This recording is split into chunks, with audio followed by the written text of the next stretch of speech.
Nathan Pierce's fist slammed into the stranger's chest once, twice, 3 times, while his 8-year-old son screamed behind him. "Dad, you're hurting her." "She's already dead," Nathan shouted back, then pressed his mouth to the blue lips of a woman whose name he didn't know and breathed. Her chest didn't rise. He hit her again. Harder. "Come on, goddammit! Come on!" The woman's body jerked. Her eyes flew open wild, unseeing, and she gasped like someone drowning.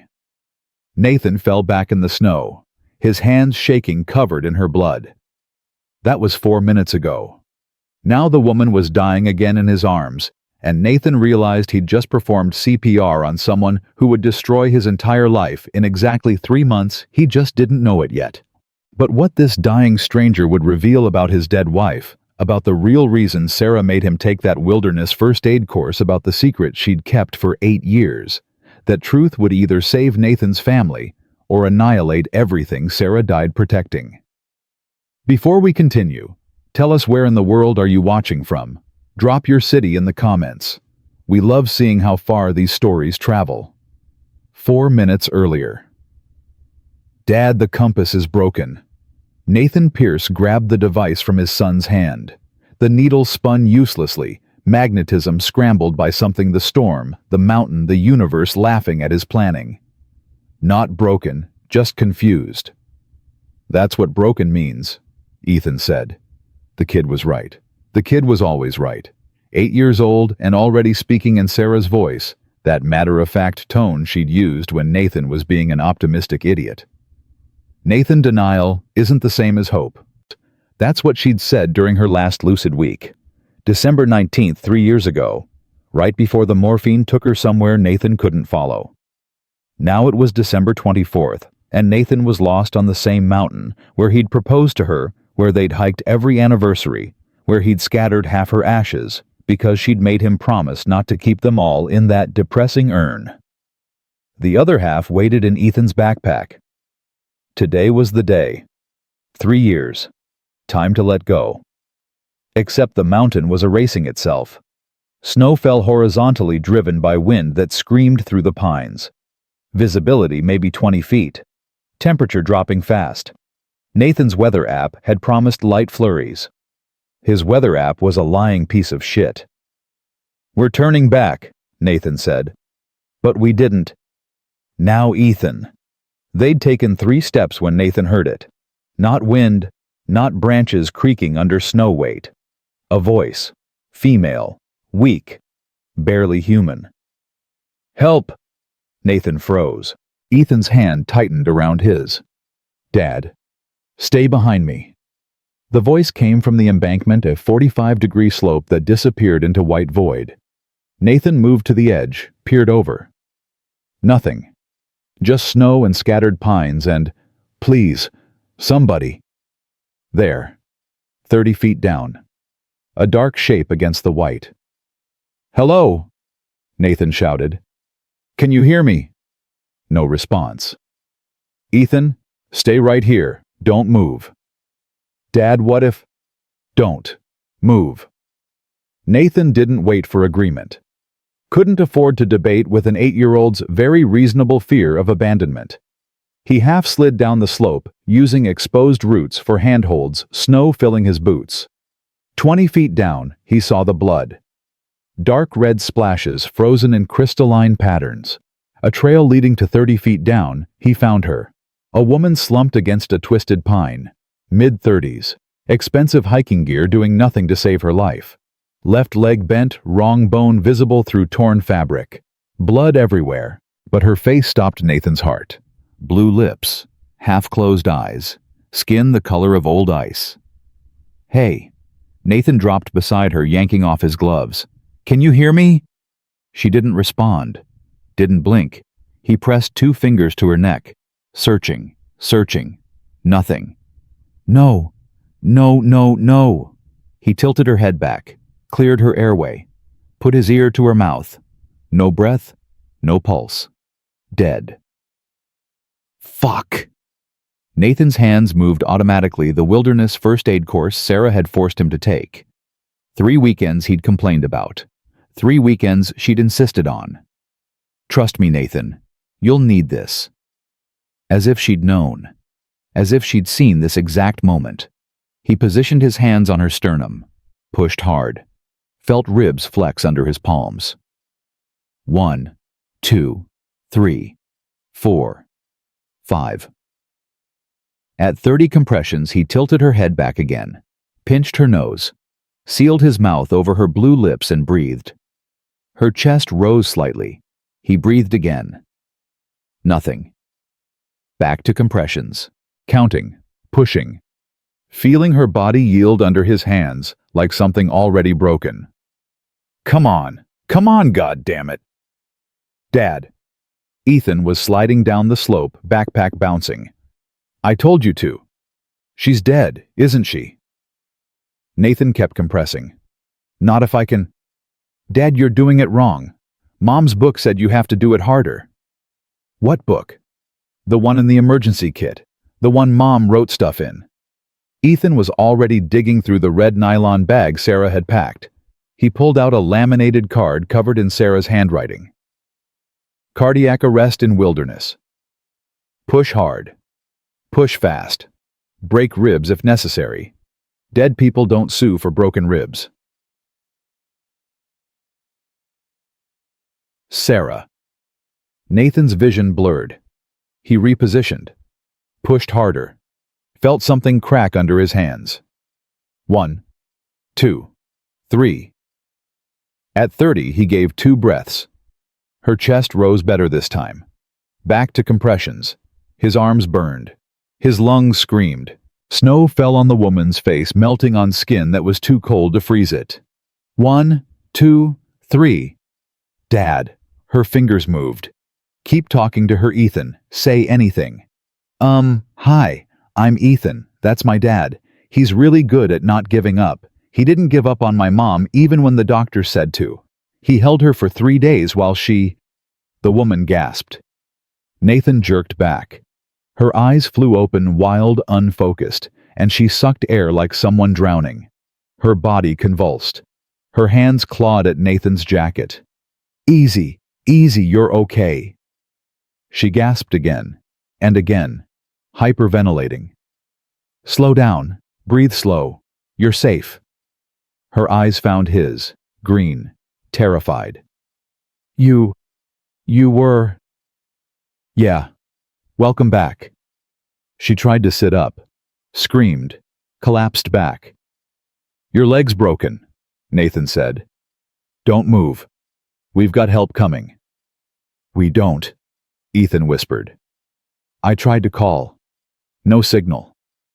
Nathan's stomach dropped. Right. They were in a dead zone. Cell service only worked at the peak, still 15 minutes away in good weather. The woman's breathing was slowing, her eyes starting to roll back. Hey, stay with me. Nathan grabbed her face. What's your name? Maya. Maya, I'm Nathan. That's Ethan. You fell. You've been out here for hours. Your body temperature is dangerously low. We need to warm you up. Emma. Is Emma someone we should call? Sorry. So sorry. Sorry for what? But she was slipping again. Consciousness flickering. Ethan, the emergency blanket, now. They wrapped her in mylar. Nathan activated chemical hand warmers, all 6, and placed them against her core. Armpits, groin, neck.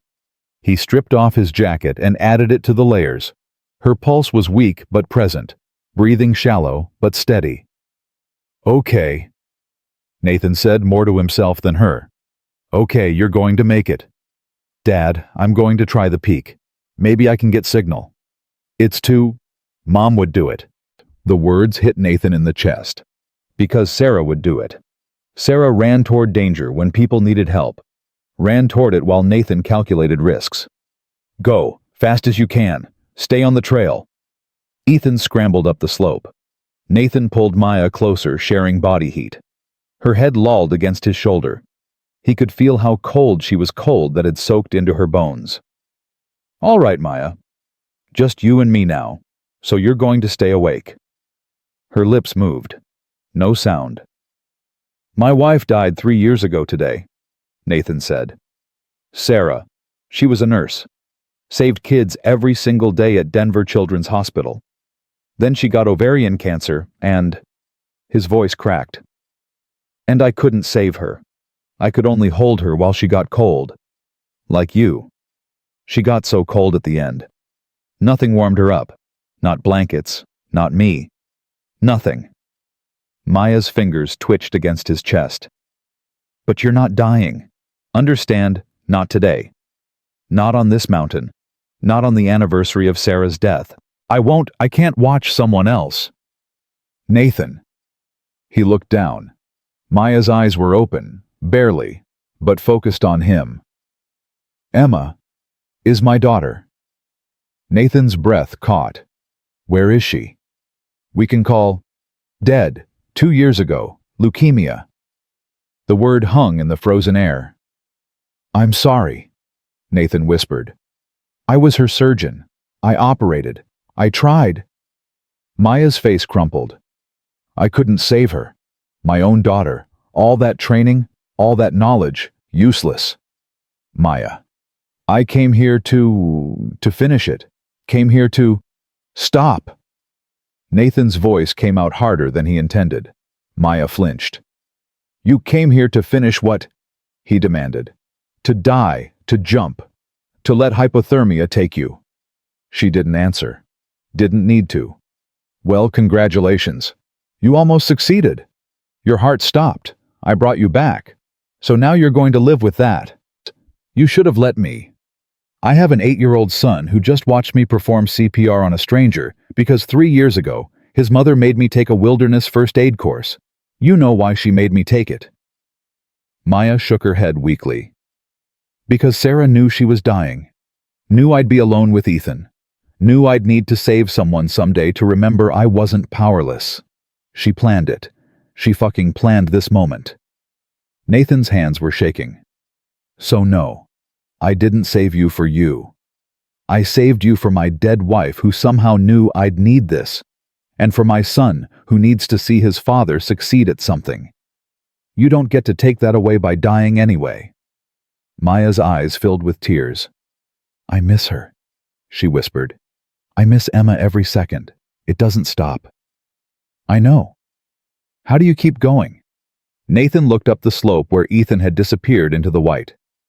You find something worth staying for. They sat in silence. Snow falling, wind howling. 2 strangers held together by shared grief and stubbornness. 8 minutes later, Nathan heard voices. 12 minutes later, a rescue team descended with equipment. 15 minutes later, a paramedic named Rodriguez was checking Maya's vitals while his partner prepared an IV. Core temp 86 degrees, Rodriguez called to the helicopter hovering above. Hypothermia resolved stable vitals, compound fracture left tibia. She's lucky you found her. Lucky, Nathan repeated flatly. Rodriguez caught his tone, looked at Nathan's blood-covered hands, the makeshift first aid. The way Nathan was still holding Maya like letting go meant death. You brought her back, Rodriguez said quietly. Her heart stopped. You brought her back. My wife taught me. Your wife was smart. My wife is dead. Rodriguez didn't flinch. Then she gave you one hell of a final gift. They loaded Maya onto the stretcher. She reached for Nathan's hand. Thank you, she whispered. Don't thank me yet. Why not? Because now you have to figure out what to do with a life you didn't want back. They winched her up to the helicopter. Ethan returned with the ground team shivering and proud. I got through. I told them exactly where we were. You did good, buddy. Is she going to be okay? Nathan watched the helicopter disappear into the gray sky. I don't know. A young EMT approached with Maya's recovered backpack. We need some information, sir. Did she say anything, any medical conditions? She's a surgeon. Her daughter died 2 years ago. Leukemia. The EMT wrote quickly. Anything else? Yeah. Nathan met his eyes. She came here to die. So when you get her to the hospital, you put her on a psych hold. Understand? Sir, I can't. You can. You will. Because if you don't and she tries again, I'm coming after you. The EMT nodded slowly. Yes, sir. They helped Nathan and Ethan back to the parking lot. Nathan's truck sat alone under 6 inches of snow. Inside the cab heater blasting, Ethan finally spoke. We didn't scatter Mom's ashes. No. Are you mad? Nathan looked at his son. Really looked. Ethan's face was pinched with cold and worry and something else. Something that looked like hope. Mom said the universe keeps things balanced. Ethan continued. Someone leaves, someone comes. What if we weren't supposed to scatter her ashes today? What if we were supposed to find Dr. Maya instead? Ethan, what if that's Mom's gift, not the first aid course? The whole thing. The storm. The trail. Everything. Nathan's throat tightened. You sound like her. Good. Someone should. The drive down the mountain was silent, except for the rhythmic thump of windshield wipers. Nathan's hands ached, his back screamed. His mind replayed the moment Maya's heart started beating again under his palms. That surge of power, of purpose, of being useful again. At home, Nathan tried to sleep. Couldn't. At 2:17 a.m., his phone rang. Mr. Pierce, St. Anthony Hospital. Dr. Chen is awake. She's stable. Surgery went well. But... The nurse paused.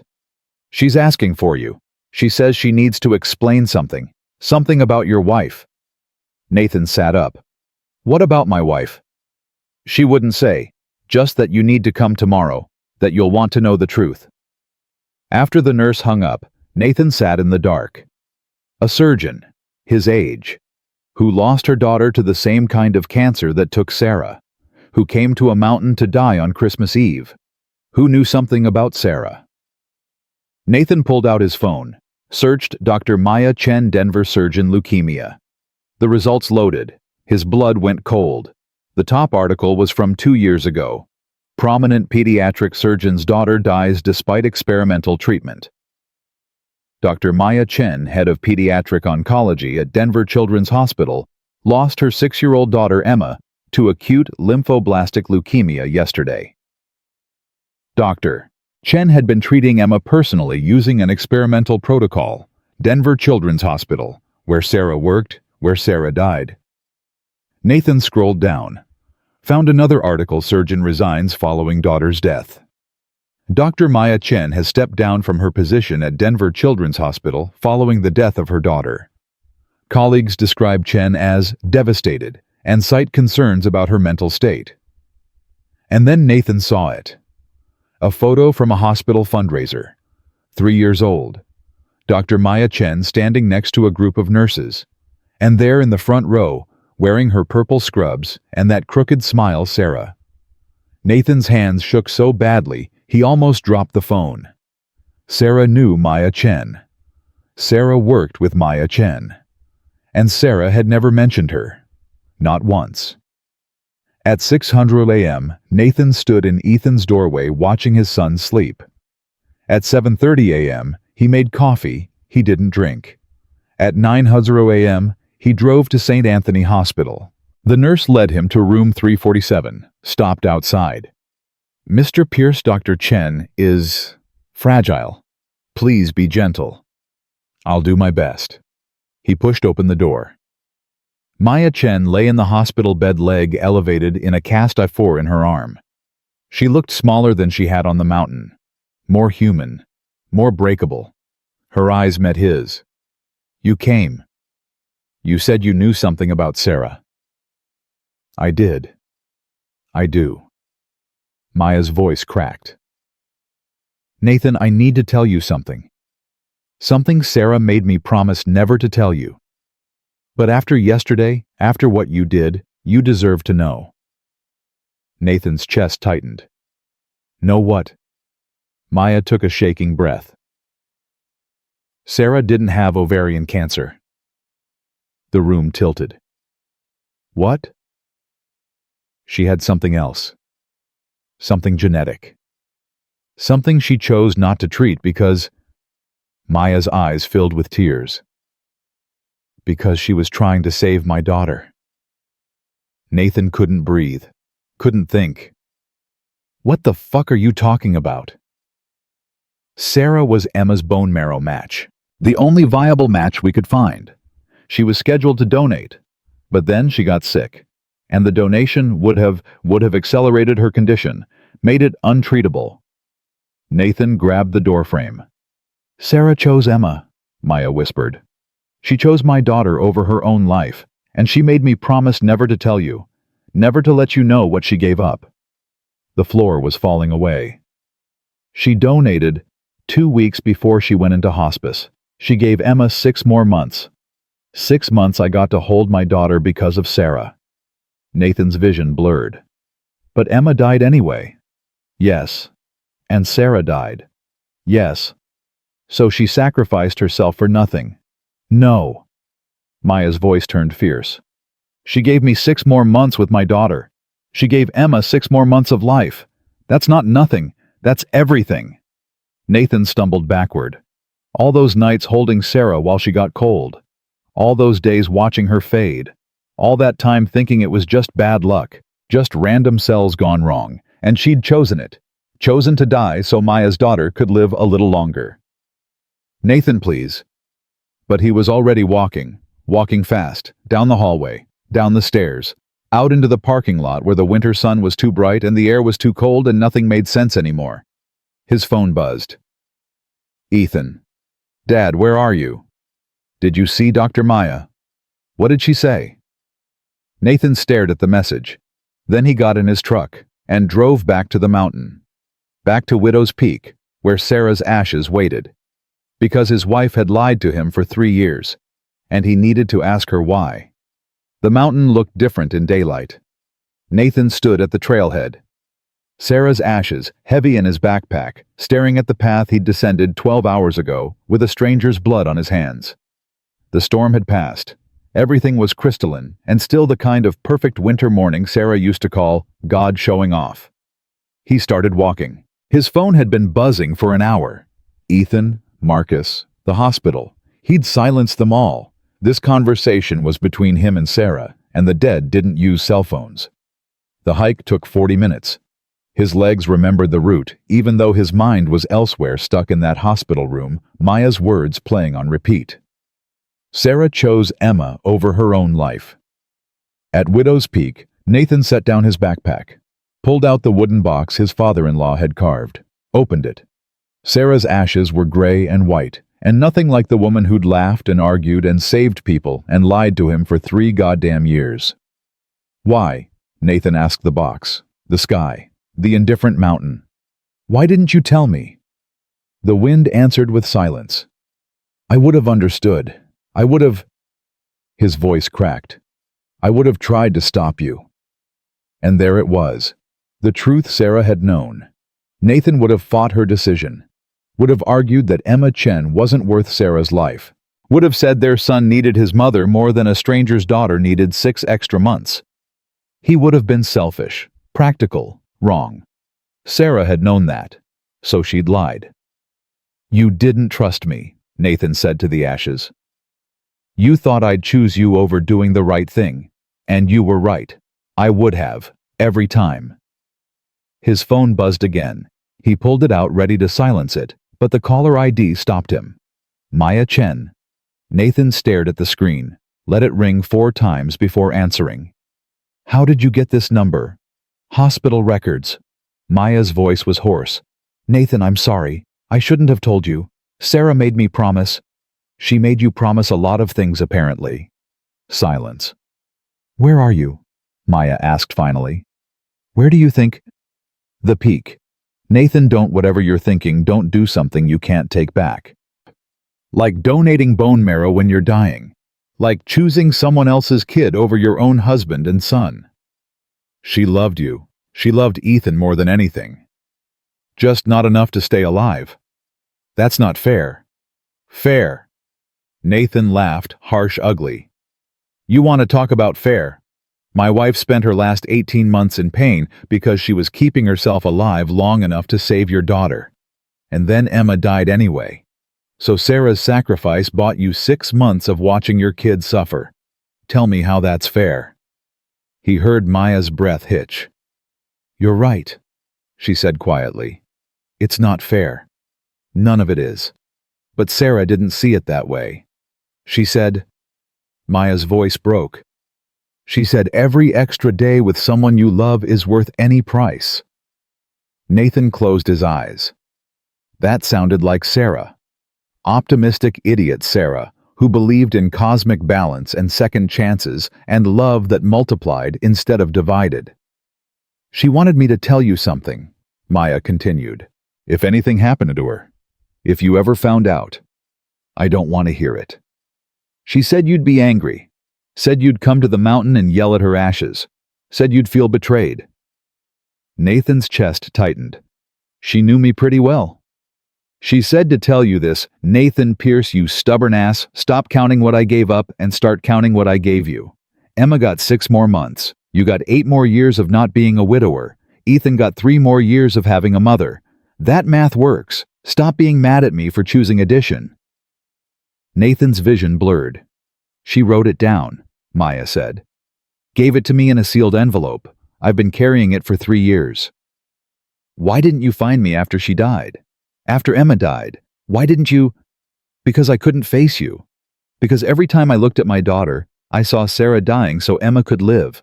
And when Emma died anyway, when the leukemia came back and nothing worked, I thought..." Maya's breathing turned ragged. "I thought Sarah's sacrifice was wasted. That I'd stolen her from you for nothing. So you went to a mountain to freeze to death. So I went to a mountain to stop feeling guilty for being alive when they're both dead." Nathan understood that. God help him, he understood that completely. "Then I fucked up your plan," he said. "Yeah, you did." Maya's voice held something that might have been a smile. "And now I'm stuck on a 72-hour psych hold with a hospital therapist who wants to talk about my feelings." "Good." "Nathan, I'm not saying I forgive you. I don't even know what I'm saying. But Sarah obviously thought you were worth dying for. So the least I can do is make sure you don't waste that gift by jumping off a different mountain next week." Maya was quiet for a long moment. "What are you going to do?" she asked finally. Nathan looked at the ashes, at the vista where he'd proposed, at the sun breaking through clouds exactly the way Sarah loved. "I'm going to scatter these ashes, and then I'm going to go home and explain to my 8-year-old son why his mother's heroic sacrifice saved a little girl who died anyway. That should be a fun conversation. Ethan knows. Ethan knows I found you. He doesn't know the rest. Maybe he doesn't need to. Maybe some things. No." Nathan's voice came out harder than he intended. "No more secrets. Sarah kept enough for both of you." He ended the call. The box of ashes sat at his feet. Nathan picked it up, walked to the edge of the overlook, and opened the lid. "You were right," he told Sarah's remains. "I am angry. I'm furious. But I also..." His throat closed. "I also understand. Because if someone needed Ethan's bone marrow to survive, I'd give them my whole goddamn skeleton. So I get it. I hate it, but I get it." He tilted the box. Ashes caught the wind spreading across the valley in a gray-white cloud that glittered in the sunlight. "I love you," Nathan whispered. "I hate you a little bit right now, but I love you more." The last of the ashes scattered. The box was empty. Nathan sat down hard back against rock and finally let himself cry. Not the quiet tears he'd allowed himself at the funeral. Not the stoic grief he'd performed for Ethan's benefit. This was ugly, wrenching 3 years of compressed pain finally breaking open. He cried for Sarah, for Emma, for Maya, for himself, for every person who'd ever had to choose between impossible options and live with the consequences. He cried until he was empty. Then he stood up, brushed off his jeans, and started the hike down. His phone rang when he hit cell service. "Marcus." "Where the hell are you?" his brother demanded. Ethan's freaking out. He thinks you went to confront some surgeon about Sarah. What's going on? I'll explain when I get home. Is Ethan okay? Define okay. He's stress baking. We're on our third batch of cookies. Nathan almost smiled. Ethan stress baked like Sarah had stress cleaned aggressive thorough therapeutic. I'll be there in an hour. Nathan, whatever you're dealing with, you don't have to do it alone. I know, but sometimes you need to yell at your dead wife in private before you can talk to living people. Marcus was quiet. Then, fair enough. Drive safe. At home, Nathan found his kitchen transformed into a cookie factory. Ethan stood at the counter covered in flour, methodically cutting shapes from dough. Marcus leaned against the fridge, coffee in hand, radiating concerned older brother energy. Hey, buddy, Nathan said. Ethan looked up. His eyes were red. Did you scatter Mom? Yeah. All of her this time? All of her. Ethan's lower lip trembled. He turned back to his cookies, pressing the cutter down hard enough to make his knuckles white. Nathan glanced at Marcus, who gave a small shrug. Your kid, your mess, your move. Ethan, come here. I'm busy. Ethan. His son's shoulders hitched. Nathan crossed the kitchen, turned Ethan around, and pulled him close. Ethan fought it for maybe 3 seconds before collapsing against his father's chest. I thought you left, Ethan said into Nathan's shirt. I thought you were so mad about Dr. Maya knowing Mom that you just left. I'm not going anywhere. You promise? I promise. Ethan pulled back, wiping his face with a flour-covered hand and leaving white streaks. What did Dr. Maya say about Mom? Nathan looked at Marcus. His brother took the hint. I'm going to go. Anywhere else. Call if you need me. After Marcus left, Nathan sat Ethan down at the kitchen table, pushed aside cookie dough, tried to figure out how to explain adult decisions to a child who'd already lost too much. Your mom knew Dr. Maya from the hospital, Nathan started. They worked together. Okay. And Dr. Maya's daughter Emma, she had leukemia, a type of blood cancer. Ethan nodded. Like what Olivia's sister had at my old school. Right. And Emma needed a bone marrow transplant, but they couldn't find a match. What's bone marrow? It's inside your bones. It makes your blood.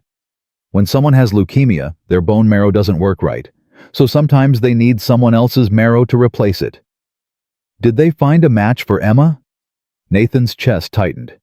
They did. Your mom. Ethan's eyes widened. Mom gave Emma her bone marrow. Yes. But Mom got sick. Did the donation make her sick? Kids were too perceptive, too smart, too ready to connect dots adults tried to hide. Mom was already sick, Nathan said carefully. But the donation made it worse. She knew it would. She did it anyway. Ethan processed this. Nathan could see the wheels turning. So Mom died faster because she saved Emma. Yes. But Emma died too. Yes. Ethan's face crumpled. Then what was the point? And there it was. The question Nathan had been asking Sarah's ashes all morning. The point, Nathan said slowly, is that Emma got 6 more months with her mom. 6 months of birthdays and stories and hugs. Your mom thought that was worth it. But we lost Mom. We did. That's not fair. No, it's not. Ethan's hands clenched into fists. I'm mad at her. Me too, buddy. Me too. But I'm not supposed to be mad at dead people.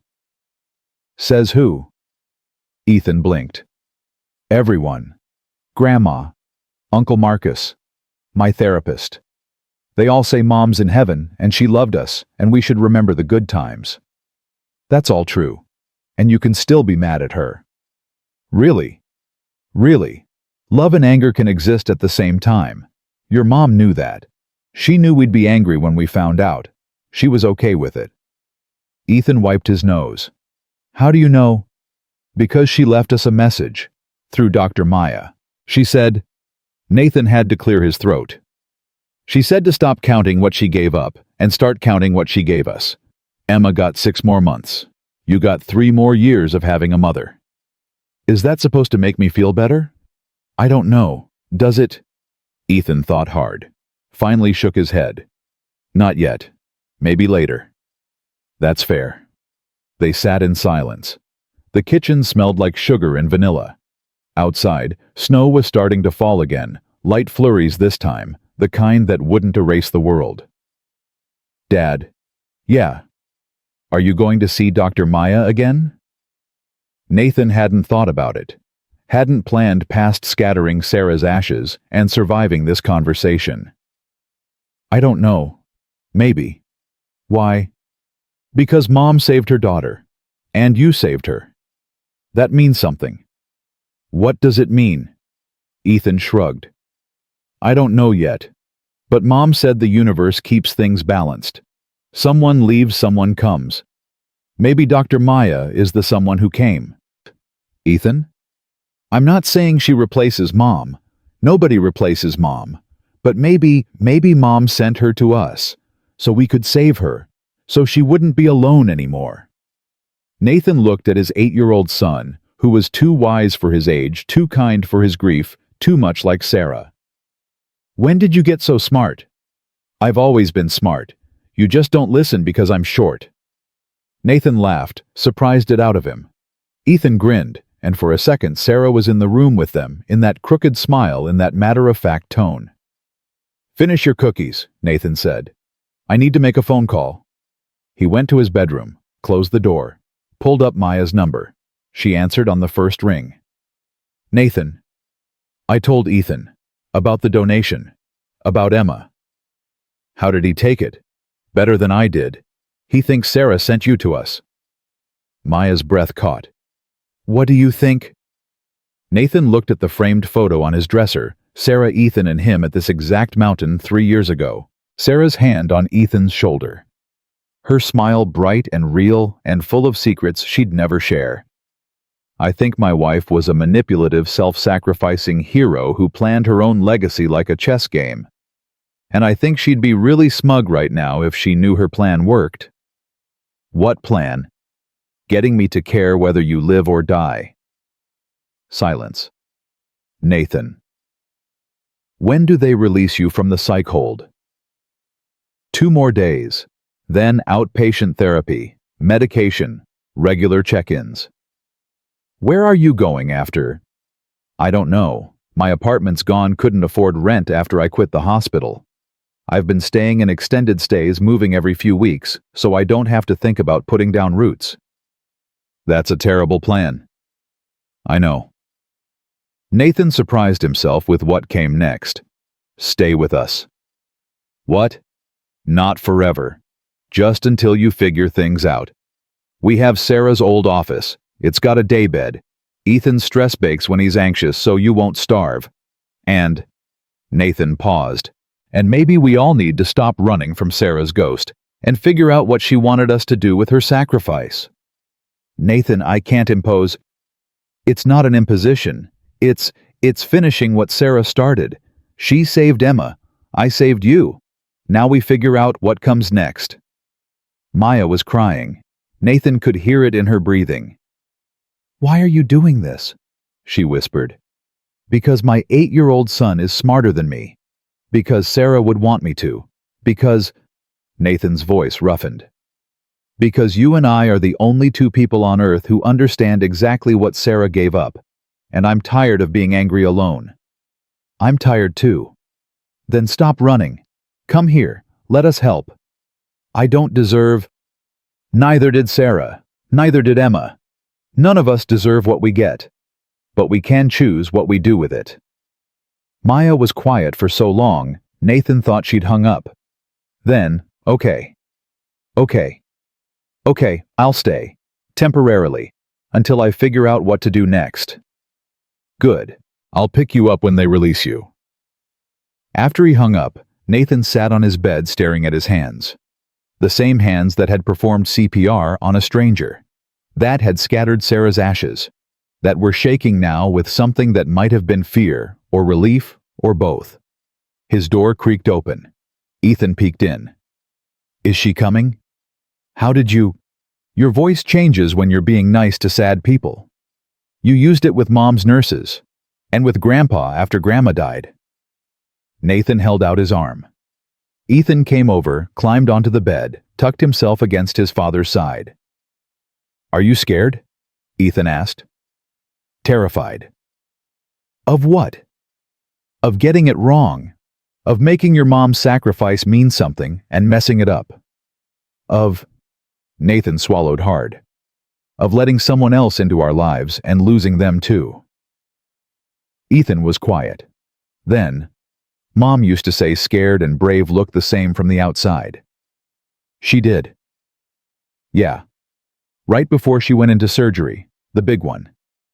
She was shaking. I asked if she was scared. She said yes. I asked if she was still going. She said yes. I asked how you can be both. She said that's what brave is, being scared and doing it anyway. Nathan's eyes burned. When did she tell you this? The day before she went to the hospital and didn't come home. Nathan pulled Ethan closer. They sat like that, father and son, both missing the same woman, both trying to honor her memory by being braver than they felt. 2 days later, Nathan pulled up to St. Anthony Hospital's discharge area. Maya stood outside, leaning on Crutch's leg in a walking cast. She looked smaller in daylight. Fragile. Real. Nathan got out, opened the passenger door. You came, Maya said. I said I would. People say a lot of things. I'm not people. I'm Nathan Pierce's stubborn ass, according to my late wife. Maya's mouth twitched. Almost a smile. She climbed into the truck, carefully settling the crutches between them like a barrier. The drive was quiet. Nathan turned on the radio, found a station playing classic rock. Safe. Neutral. Sarah hated this song, Maya said suddenly. Nathan glanced at her. Freebird. She said it was breakup music disguised as freedom anthems, said men used it as an excuse to run away from commitment. Nathan turned off the radio. How well did you know her? Well enough. We worked the same floor for 2 years. Had lunch together sometimes. She talked about you and Ethan constantly, showed me pictures. She never mentioned you. She wouldn't. I asked her not to. Why? Maya stared out the window. Because Emma's father blamed me for her cancer. Said I worked too much during pregnancy, exposed her to chemicals, caused it somehow. We divorced before Emma was even diagnosed. He disappeared, changed his number. Wanted nothing to do with us. Nathan's hands tightened on the wheel. That's horrible. Yeah. Sarah knew. She knew I was alone. Knew I was drowning. Started helping without asking, covering my shifts when Emma had treatments, bringing food to the hospital, sitting with Emma when I had to work. That sounds like Sarah. She was... Maya's voice cracked. She was the best person I've ever known. And when she told me she was a match for Emma, when she said she wanted to donate, I tried to say no. I knew she was sick. I knew it would kill her faster. But she did it anyway. She said Emma deserved every possible chance. Said 6 more months of life was worth any cost. Said... Maya wiped her eyes. Said if situations were reversed, I'd do the same for Ethan. Nathan's chest ached. She was right. I know, but that doesn't make it hurt less. They pulled into Nathan's driveway. The house looked ordinary ranch style, needs painting, Christmas lights still up from last year because Nathan couldn't bring himself to take them down. This is it, Nathan said. Fair warning, Ethan's probably watching from the window. He's been stress baking since yesterday. We have enough cookies to feed a small army. I like cookies. Good. Because he made 7 dozen. Maya laughed, startled out of her. It transformed her face, made her look younger, less haunted. The front door flew open. Ethan stood there, covered in flour again, holding a plate. Dr. Maya, I made you welcome cookies. They're snickerdoodles because Dad said you probably had enough sadness, and snickerdoodles are the opposite of sad. Maya's eyes filled with tears. That's the nicest thing anyone said to me in 2 years. Nathan grabbed her crutches. Come on, before he makes another batch. Inside, Ethan gave Maya the tour like a tiny realtor living room, kitchen, bathroom, Sarah's office. "This is your room," Ethan announced. "Dad changed the sheets, and I put flowers on the desk because Mom always said flowers make rooms feel alive." Maya stood in the doorway, staring at the purple wildflowers in a mason jar. Did Sarah like these flowers?" "They were her favorite," Ethan said. "We grow them in the backyard. Well, they grow themselves, but we let them." Maya sank onto the daybed, crutches clattering to the floor. "I can't do this," she whispered. "I can't sleep in Sarah's office surrounded by her things and her flowers and—" "Yes, you can," Nathan said firmly. "Because Sarah would want you here, and because running didn't work. You tried that. You ended up on a mountain."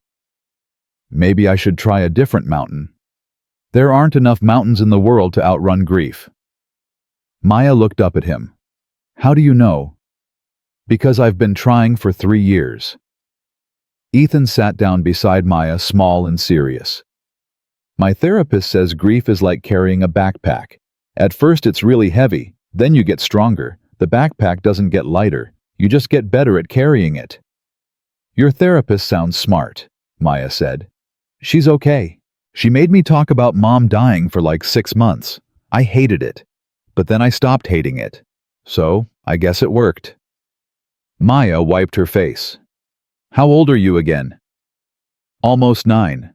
My birthday's in 3 days." "What do you want?" "A telescope, so I can see the stars Mom used to tell stories about."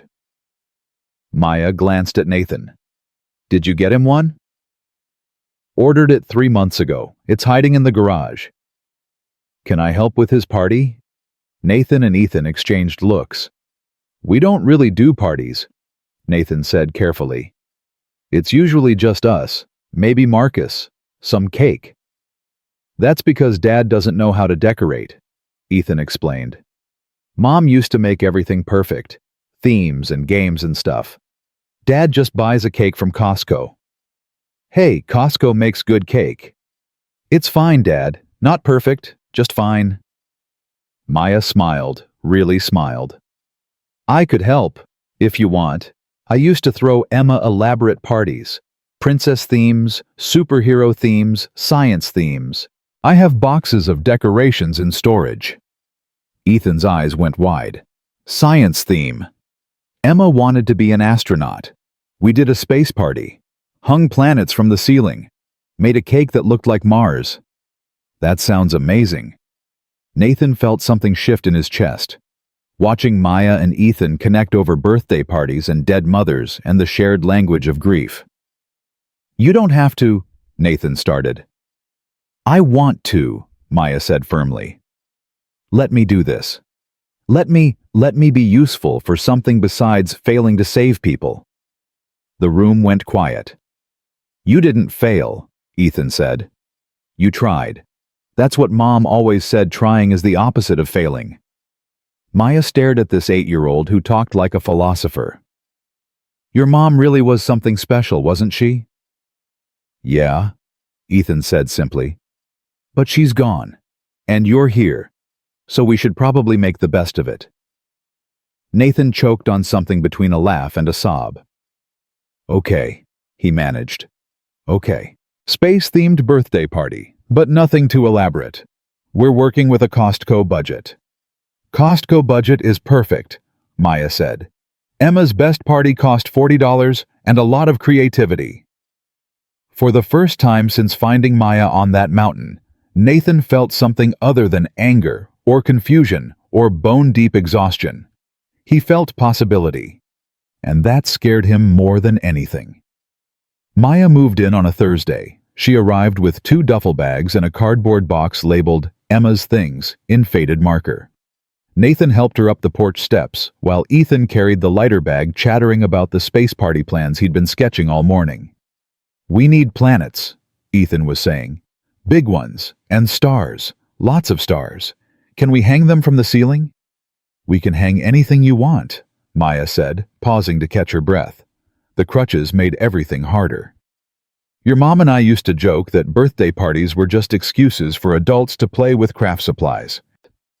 Nathan's chest tightened at the casual mention, "Your mom and I," as if Sarah was still part of conversations, still present. Maybe she was. Inside, Maya hesitated at the office door. Nathan had cleared Sarah's desk, packed away the medical textbooks and nursing journals. But her paintings still hung on the walls, abstract watercolors in purples and blues that Sarah had created during chemo when her hands could still hold a brush. "I can take those down," Nathan offered. "Don't."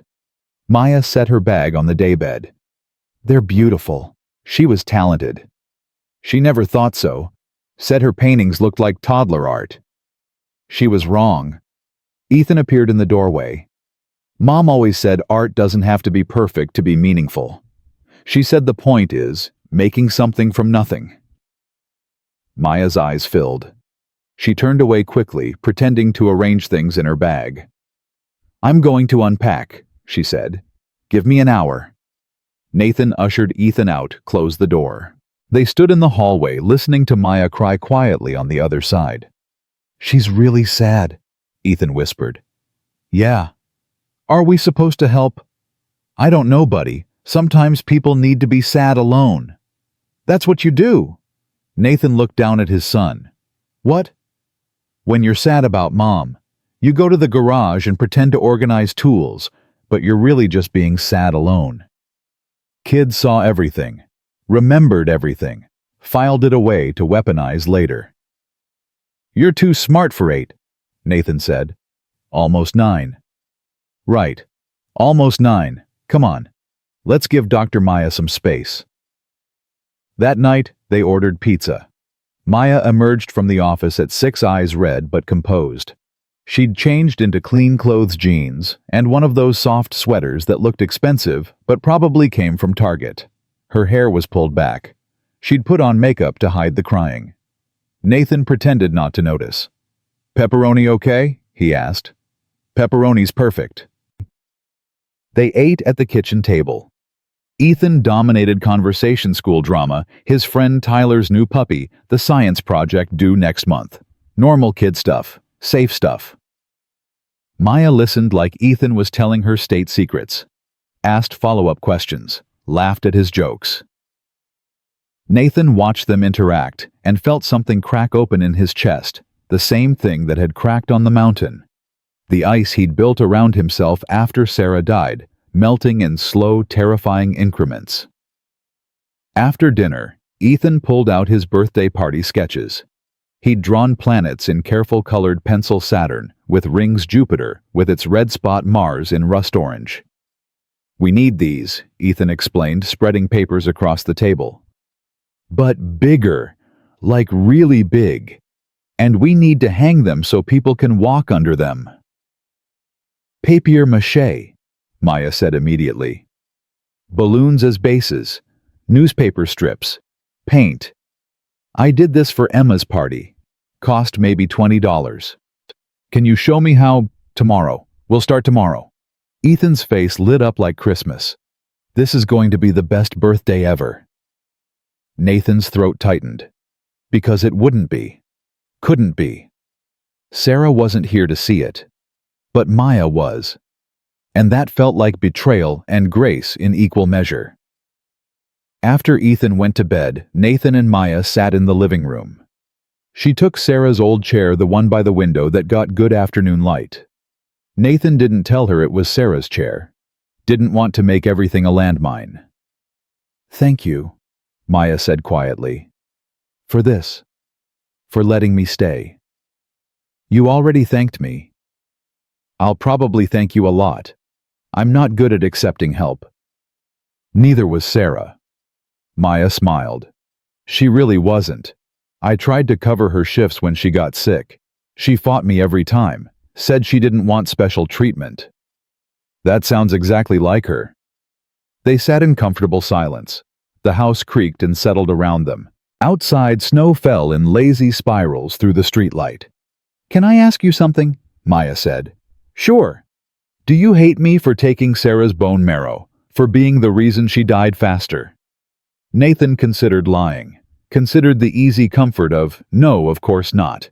But Maya deserved more than easy. I did, he said. When you first told me, I hated you. Hated Emma. Hated Sarah for choosing you over us. Maya flinched but didn't look away. And now? She asked. Now I don't know what I feel. Angry still. Grateful that Sarah's sacrifice meant something to someone. Tired of being angry. Confused about why you're here and what Sarah wanted me to do about it. She wanted you to save me. I did save you. No. You saved my body. Sarah wants you to save the rest. Nathan's hands tightened on his coffee mug. I'm not a therapist. I have a therapist. Maya's voice cracked.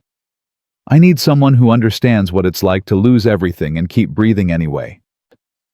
You think I've figured that out? You're still here. You have Ethan. You get up every day. That's more than I've managed. Nathan set down his mug. You want to know my secret? Yes. I don't have one. I fake it.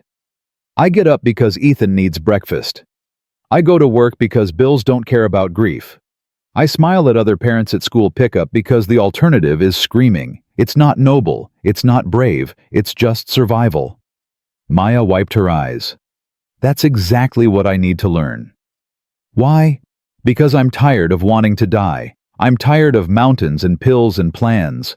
I'm tired of Emma's room staying empty, and her clothes staying folded, and her favorite stuffed rabbit sitting on a shelf like a museum piece. Where is her rabbit? Storage unit. Everything's in storage. I couldn't throw it away, couldn't keep it. So it sits in a 10 by 10 room costing me $80 a month. Nathan understood that completely. Sarah's clothes still hung in their closet. Her toothbrush still sat in the bathroom cup. Her coffee mug, the one that said nurses call the shots, still lived in the cabinet. I'll make you a deal, Nathan said. What kind of deal? You help Ethan with his birthday party. Make it special. Make it the kind of party Sarah would have thrown. And in return, I'll help you clean out your storage unit. Maya's eyes widened. Nathan? You can't move forward if you're paying rent on the past. Trust me, I've tried. I can't just throw away Emma's things. I'm not saying throw them away. I'm saying decide what to keep and what to let go.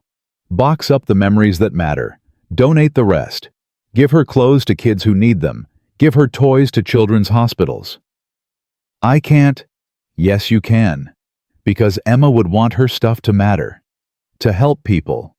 Just like Sarah wanted her bone marrow to matter. Maya pressed her hands to her face. Breathed hard through her fingers. Okay, she whispered. Okay, after the party. We'll do it after the party. Deal. They shook on it, a formal, ridiculous gesture that made them both smile, despite everything. The next 3 days were controlled chaos. Maya and Ethan transformed the garage into a craft station. Newspapers covered the floor. Balloons hung from strings. Paint bottles lined the workbench in careful rows. Nathan came home from work each day to find them covered in papier-mâché paste, arguing cheerfully about whether Jupiter's red spot should be crimson or scarlet. Scarlet is just fancy red, Ethan insisted. Scarlet has more orange in it, Maya countered. Jupiter's storm has orange. Look at the pictures. They consulted NASA images on Maya's laptop, debated, compromised, painted. Nathan watched from the doorway, coffee in hand, feeling like a ghost in his own life. Dad, you're lurking? Ethan called without looking up. I'm observing. You're lurking. Come help or go away. Maya glanced over, paint-streaked and smiling. We need someone to hold Saturn's rings while the glue dries. Nathan set down his coffee. I can do that. He spent the next hour holding a hula hoop covered in tinfoil and newspaper, while Maya and Ethan debated the exact shade of Saturn's atmosphere. It should have been boring. Should have felt like a waste of time. Instead, it felt like the first normal moment Nathan had experienced in 3 years. Your mom would have loved this, Nathan told Ethan. His son paused mid-brushstroke. Yeah. She was terrible at crafts. Her hands shook too much from the chemo. But she would have sat right here and argued about paint colors and made terrible jokes. Maya's hands stilled. She did make terrible jokes. The worst, Nathan agreed. Remember the one about the skeleton? Maya asked. Nathan groaned. Please don't. What joke? Ethan demanded. Maya grinned. Why didn't the skeleton go to the party? Why? Because he had no body to go with. Ethan stared at her, then burst out laughing, the kind of full-body kid laughter that infected everyone. Nathan found himself laughing too, at Sarah's terrible joke, at the absurdity of sitting in his garage making planets with his dead wife's friend and his almost 9-year-old son, at the possibility that life could still be good, even though Sarah wasn't here to see it. That night, after Ethan was asleep, Nathan found Maya in the office surrounded by boxes. What's all this? He asked. Emma's things. I had Marcus bring them from storage. Nathan's stomach dropped. I said after the party. I know, but I couldn't sleep, and I thought if I'm going to do this I should start now, before I lose my nerve. She opened a box. Inside tiny clothes, a pink tutu, striped leggings, a shirt that said, Future Scientist. Maya pulled out the shirt, pressed it to her face, and sobbed. Nathan stood frozen. This was private grief. Sacred grief. He should leave. But Sarah's voice echoed in his head. Don't leave people alone when they're drowning. Nathan sat down beside Maya. Didn't touch her, just sat. She wore this to her 5th birthday party. Maya choked out. The space party. She insisted, said real scientists didn't wear dresses. She sounds like she was something special. She was. She was so smart, so funny. So... Maya's voice broke. She was everything. And I couldn't save her. You tried. Trying isn't enough when your daughter dies anyway. Nathan thought about Sarah. About bone marrow donations and sacrifices and impossible choices. Sarah tried to save Emma too, he said quietly. She failed too. Does that make her a failure? Maya looked up, eyes red and swollen. No, of course not. Then why are you... Because I'm her mother. I was supposed to protect her. You did protect her. You gave her 6 more months. You held her. You loved her. You were there until the end. That's not failure. That's love. Maya doubled over, sobbing into Emma's shirt. Nathan put his arm around her shoulders, awkward, uncertain, and let her cry. She cried for a long time. When she finally stopped, she pulled back, wiping her face with her sleeve. I'm sorry, she said. Don't be. I'm a mess. So am I. So is Ethan. We're all messes. We're just messes together now. Maya laughed, wet and broken. Is that what this is, collective mess? Best I can figure. She looked at the boxes. I can't do this tonight.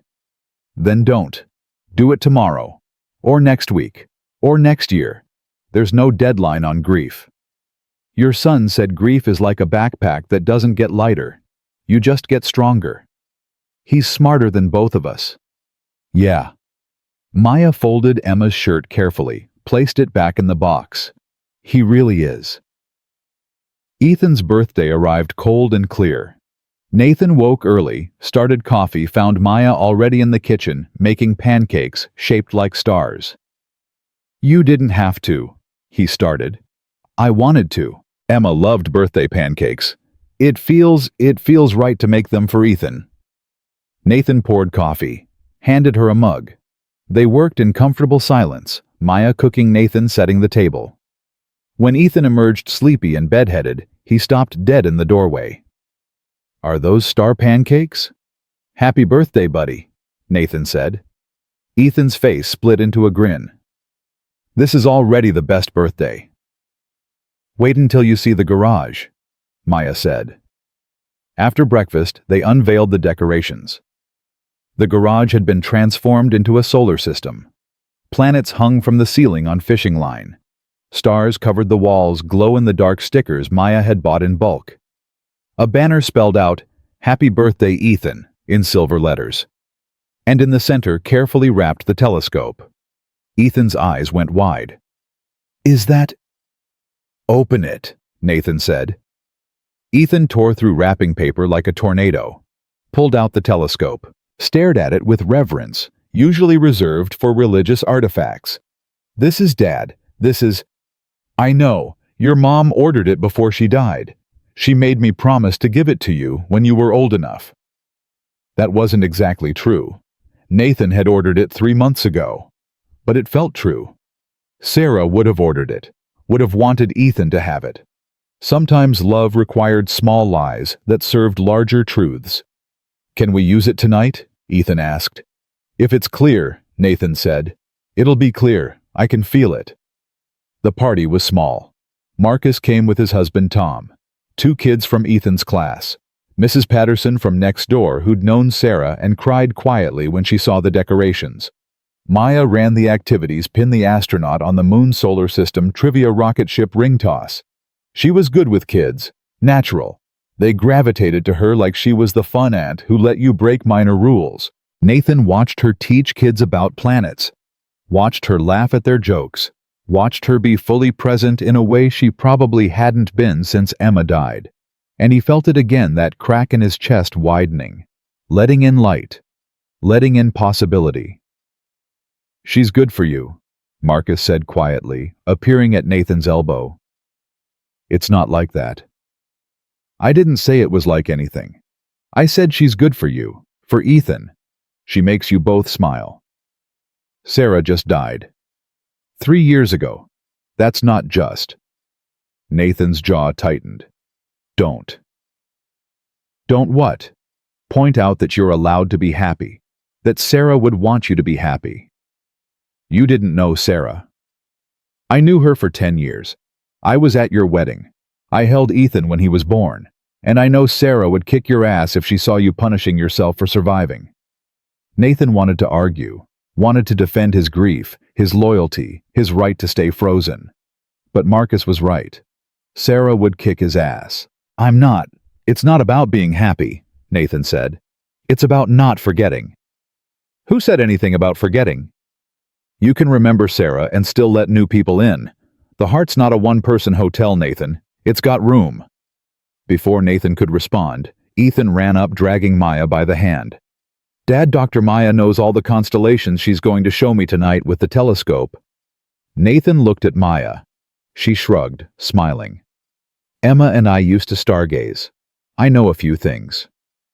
A few things? Ethan scoffed. She knows everything. She even knows the ones that aren't famous.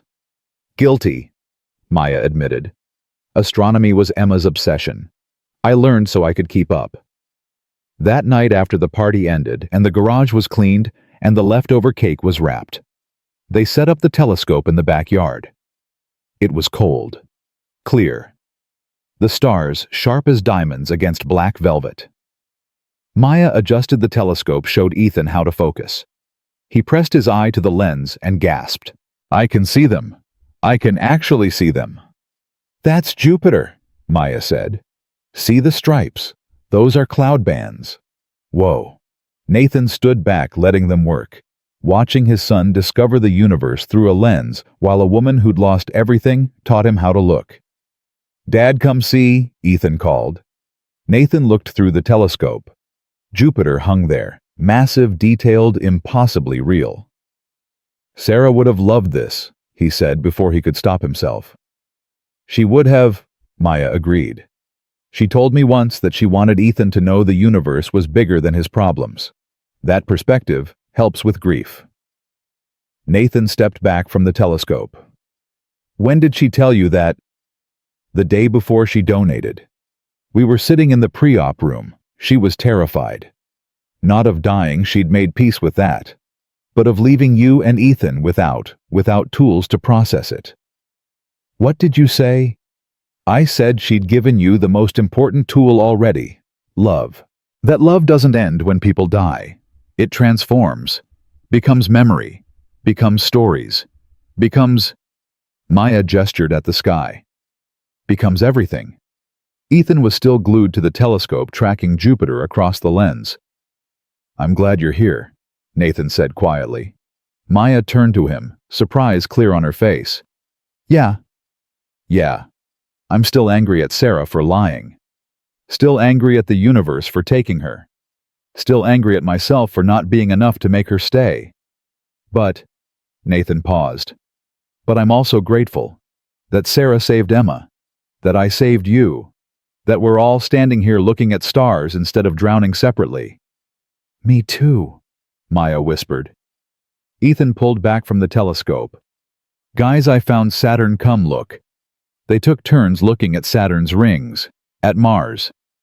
At the Pleiades cluster, Maya said looked like diamonds on velvet. And for the first time since Sarah died, Nathan felt something other than absence. He felt presence. Not Sarah's ghost, though maybe she was there too, in the cold air and star-filled sky she'd loved. But Maya's presence. Ethan's joy. The possibility of moving forward without erasing the past. Later, much later after Ethan was asleep, and Maya had retreated to her office, Nathan stood in his bedroom staring at Sarah's side of the closet. Her clothes still hung there. Dresses she'd never wear again. Scrubs from a job she'd never return to. He pulled out her favorite purple cardigan, the one she'd worn constantly during chemo because it was soft and didn't irritate her skin. It still smelled like her. Lavender and hospital antiseptic and something uniquely Sarah. Nathan pressed the cardigan to his face and let himself cry. For Sarah. For Emma. For every impossible choice and every sacrifice and every person who loved so hard it killed them. But also, quietly, tentatively, for the possibility that Sarah had been right. That the universe kept things balanced. That someone leaving meant someone else coming. That love multiplied instead of divided. And maybe, just maybe, saving Maya wasn't just about honoring Sarah's sacrifice. Maybe it was about saving himself too. Nathan woke to the sound of breaking glass. He was down the hallway before his brain fully processed movement instinct and 3 years of single-parent hypervigilance propelling him toward danger. The office door stood open. Maya sat on the floor surrounded by shattered picture frame blood dripping from her hand onto Sarah's rug. Don't move, Nathan said. I'm fine. You're bleeding. Don't move.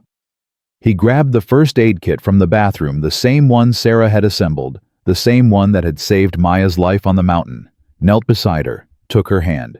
The cut wasn't deep, but it was long, slicing across her palm in an angry red line. What happened? Nathan asked, cleaning the wound with antiseptic wipes. I was looking at Emma's photos, comparing them to Sarah's paintings.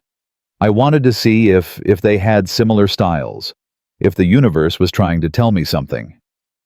Maya laughed bitterly. Stupid. Not stupid. I dropped the frame. It shattered. Very metaphorical. Nathan wrapped gauze around her palm, securing it with medical tape.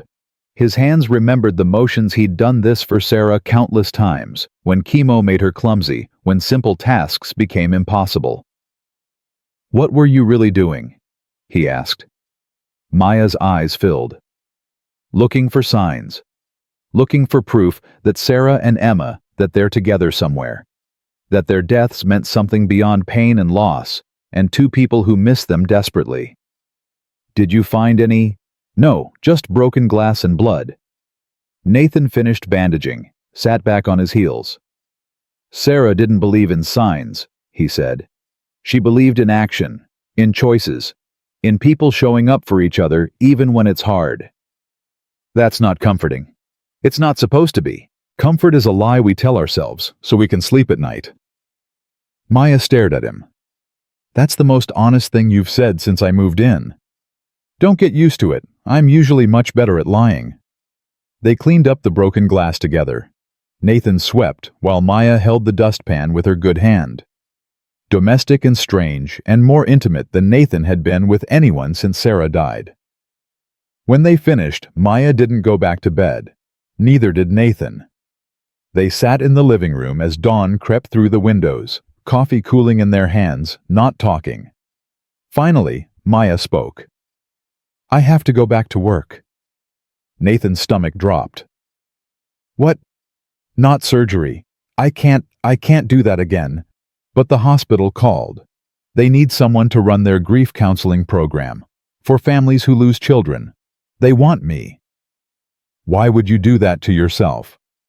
Because sitting in your office making papier-mâché planets isn't a life. Because hiding from my past isn't working. Because...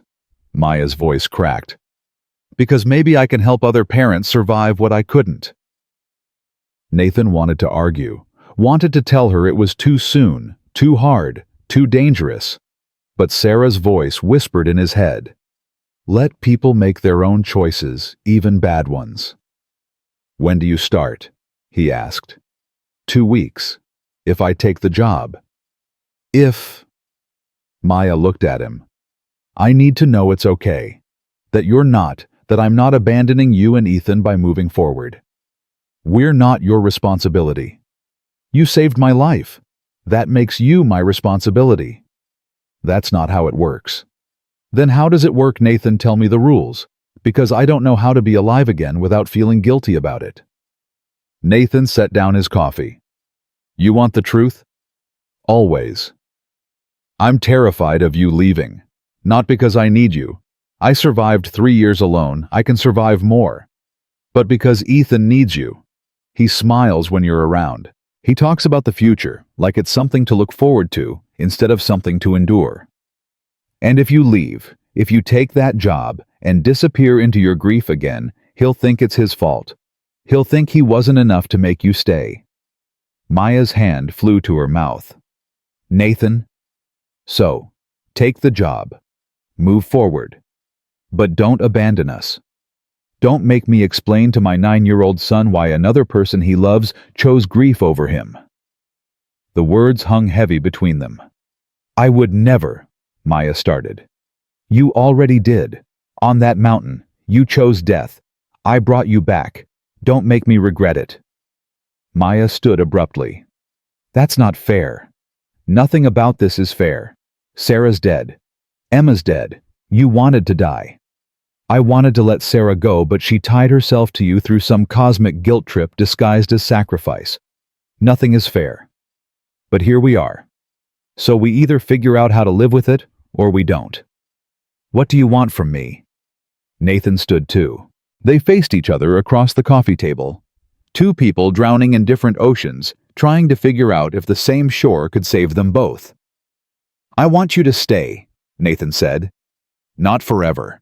Not as Sarah's replacement, but as Maya, as the person who teaches Ethan about stars, who makes terrible jokes, who understands what it's like to love someone so much, their death feels like your fault.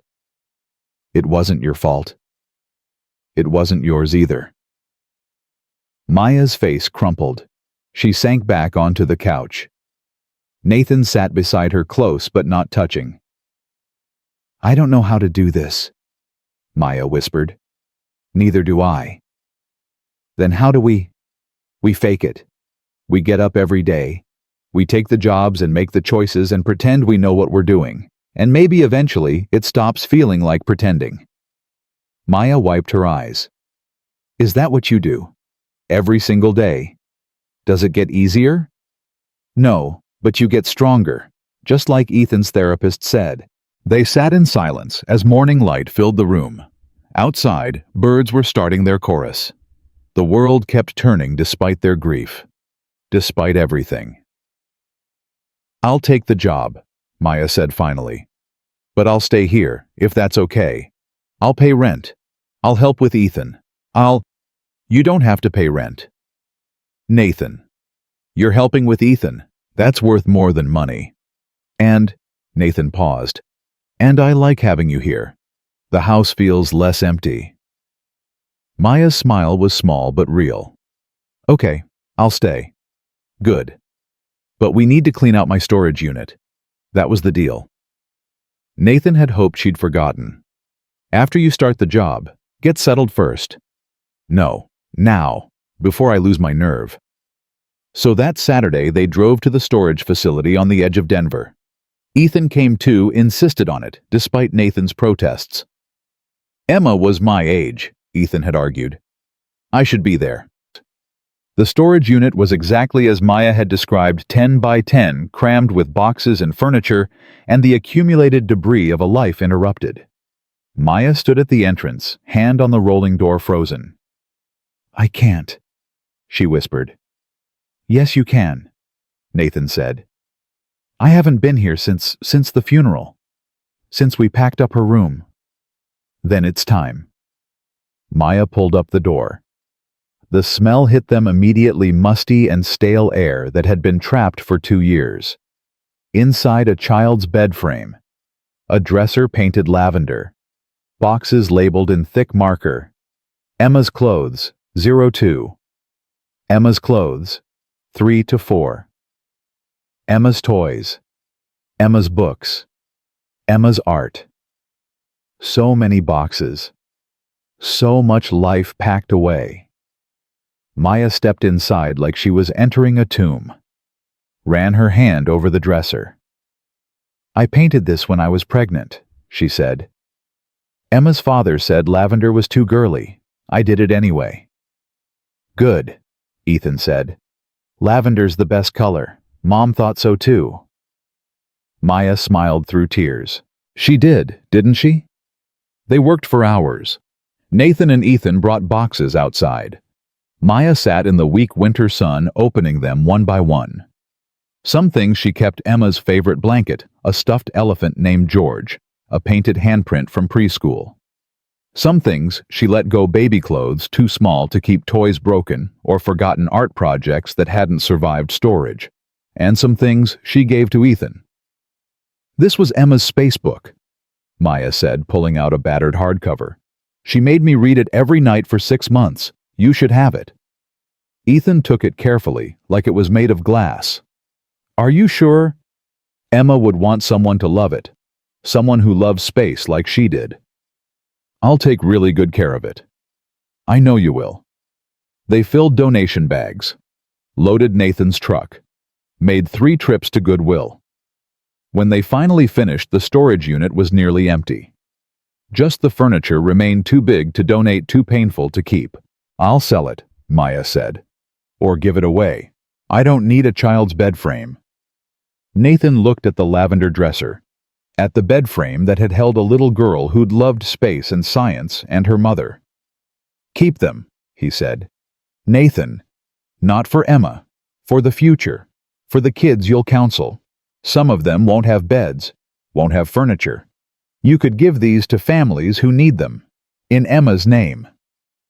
Maya pressed her hand to her mouth. That's perfect.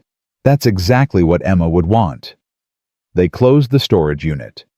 Maya handed the key to the facility manager, canceled her rental agreement. In the truck driving home, Ethan read Emma's spacebook in the back seat. Maya stared out the window. Nathan focused on the road. "Thank you," Maya said finally. "You did the hard part. You made it possible. Sarah made it possible. She set this whole thing in motion." Maya turned to look at him. "Do you really believe that she planned all this?" Nathan thought about it. About wilderness first aid courses and bone marrow donations and strangers found on mountains.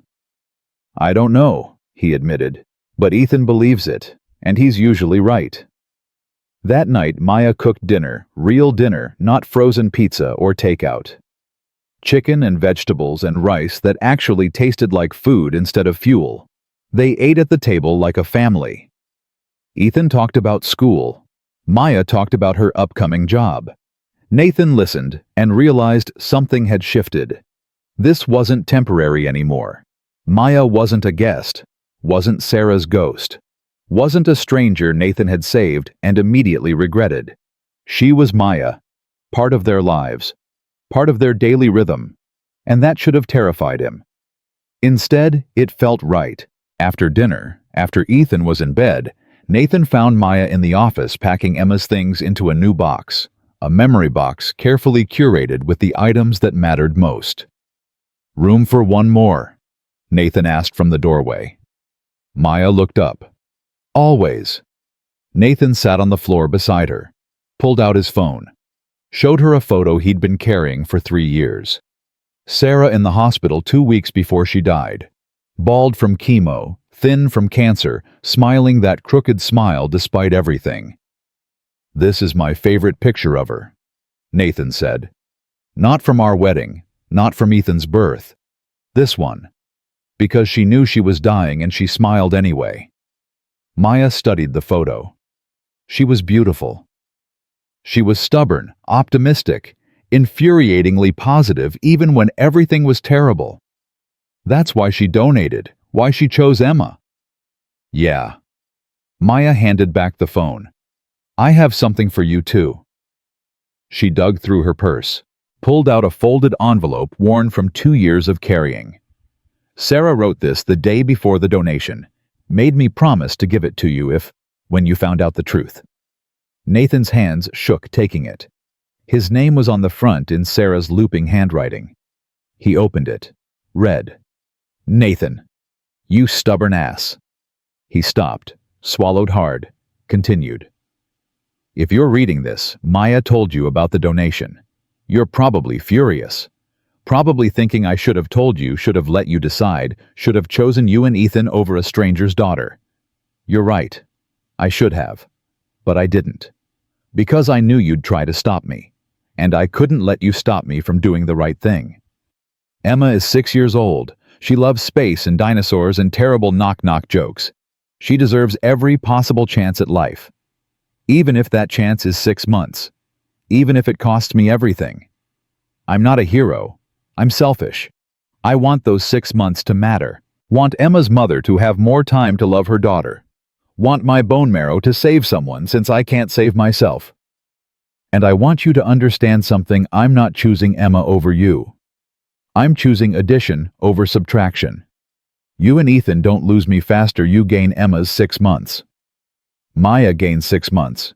The universe gains a little girl's laughter. That math works, Nathan. It always worked. I love you. I love Ethan. I love the life we built. And I love that my death can mean something beyond loss. Take care of Maya. She'll need you. And you'll need her, though you won't admit it for a long time. Trust me, I'm always right. Love your optimistic idiot wife, Sarah. Nathan read it twice. 3 times. His vision blurred. She knew, he said hoarsely. She knew you'd need saving.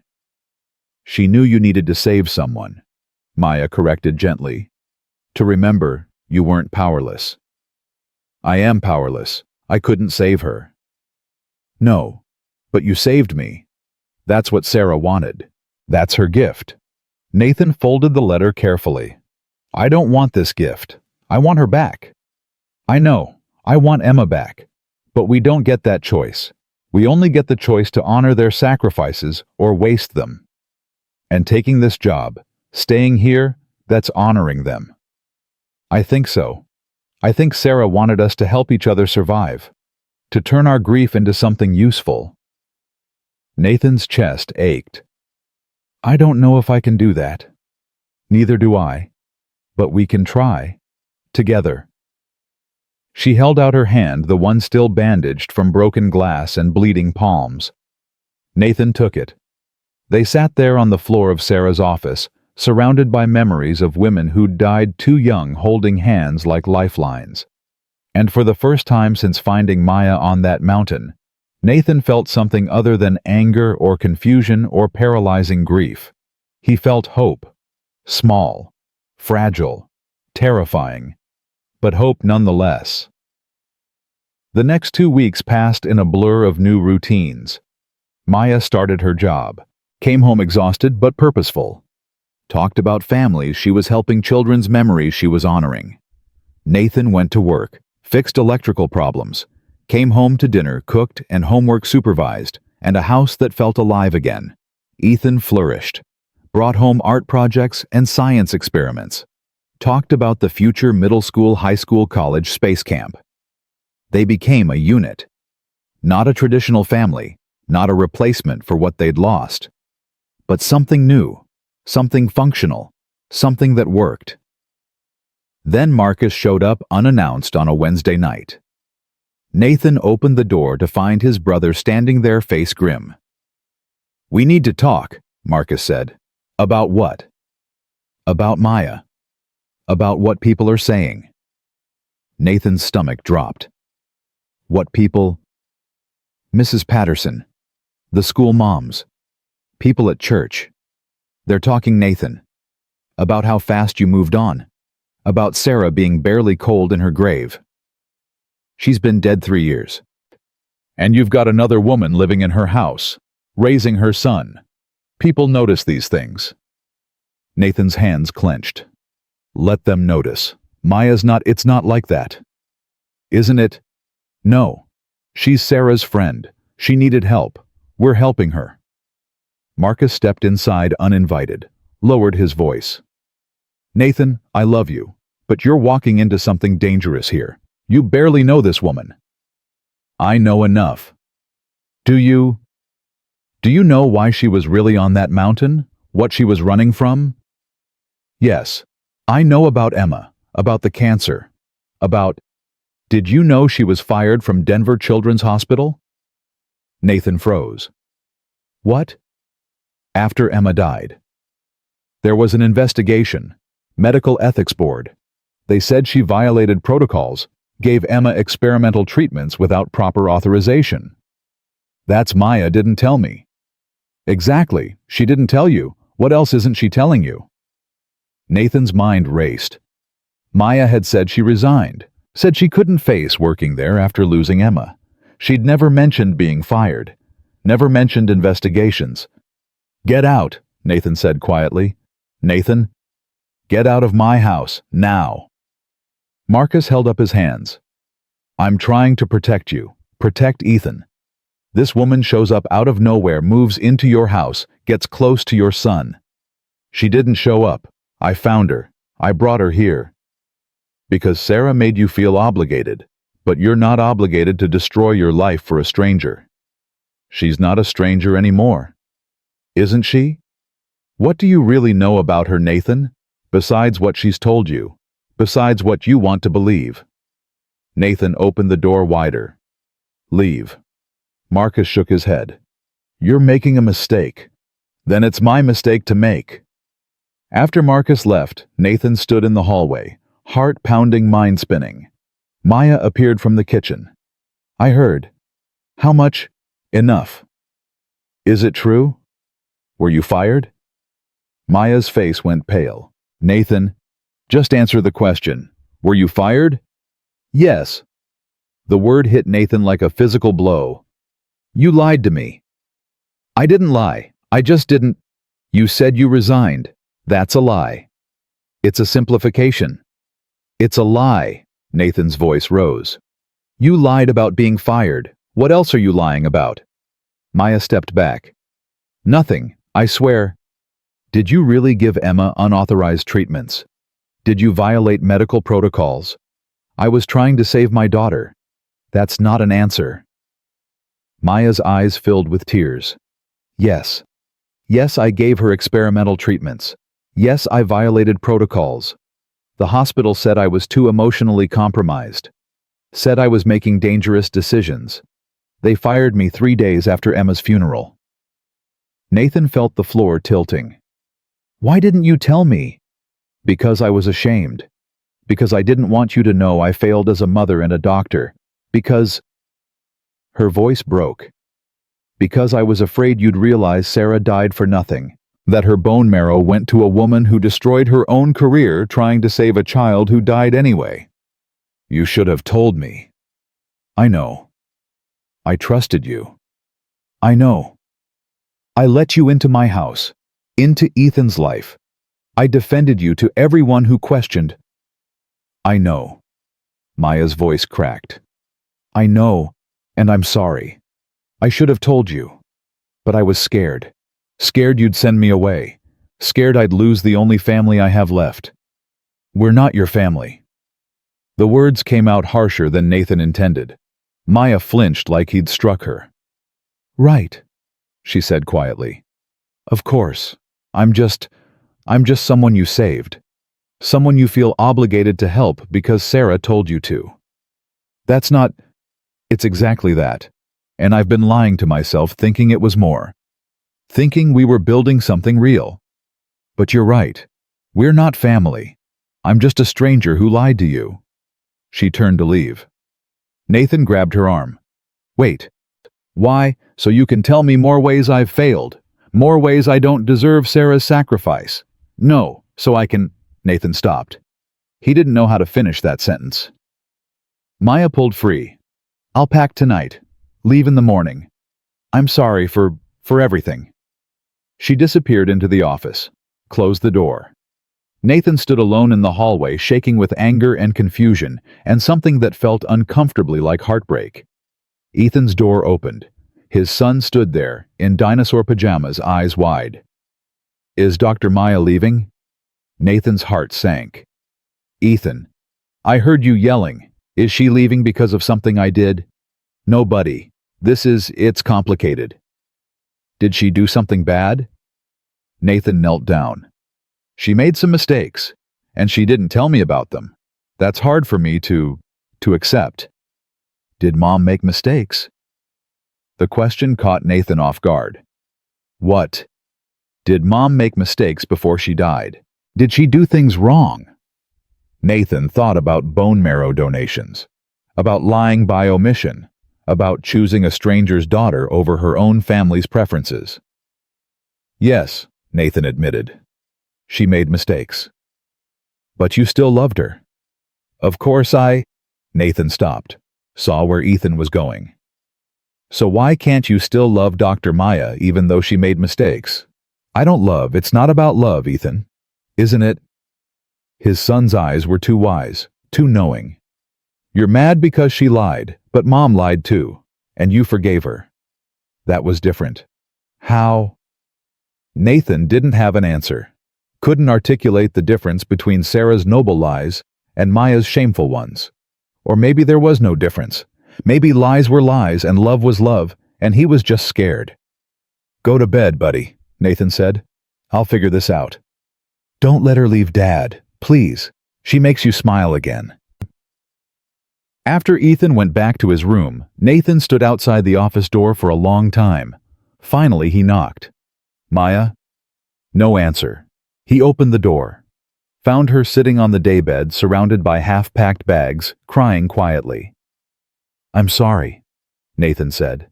She looked up surprised. "For what?" "For making you feel like you had to be perfect to stay. For holding you to a standard I couldn't even hold Sarah to." "Nathan, Sarah lied to me about the bone marrow. She made a choice that killed her faster and never asked my opinion. And I forgave her, because I understood why she did it. Because love means accepting people's mistakes." "But I'm not Sarah." "No, you're not. You're Maya." And Maya made desperate choices trying to save her daughter. Just like Sarah made desperate choices trying to save Emma. Neither of you were perfect. Neither of you should have to be. Maya wiped her eyes. "I should have told you about being fired." "Yes, but I should have asked more questions instead of assuming I knew your whole story." "Where does that leave us?" Nathan sat beside her on the daybed. "I don't know, but I know I don't want you to leave. And I know Ethan doesn't want you to leave. And I know—" He took a shaky breath. "I know Sarah specifically told me to take care of you. So I'm going to trust that she knew what she was doing. Even though I'm broken. We're all broken. The question is whether we break together or alone." Maya leaned against his shoulder. Nathan put his arm around her. They sat like that for a long time. Two broken people trying to figure out if they could build something whole from the pieces they had left. "I start the grief counseling job tomorrow," Maya said finally. "I know. I'm terrified. That's normal. What if I can't do it? What if I make things worse for those families? Then you'll figure it out. Same way you're figuring out everything else. One day at a time. Will you come with me to the hospital, just for moral support?" Nathan hesitated. The hospital where Sarah had worked. Where she'd died.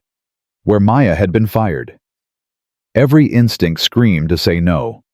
But Sarah's voice whispered, "Be brave, even when you're scared." "Yeah," Nathan said. "I'll come." Maya's hand found his. Squeezed. and Nathan squeezed back.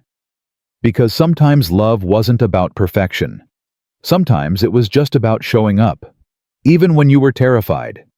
Even when you didn't have answers. Even when the person you were showing up for had lied and failed and broken every rule trying to save someone who died anyway.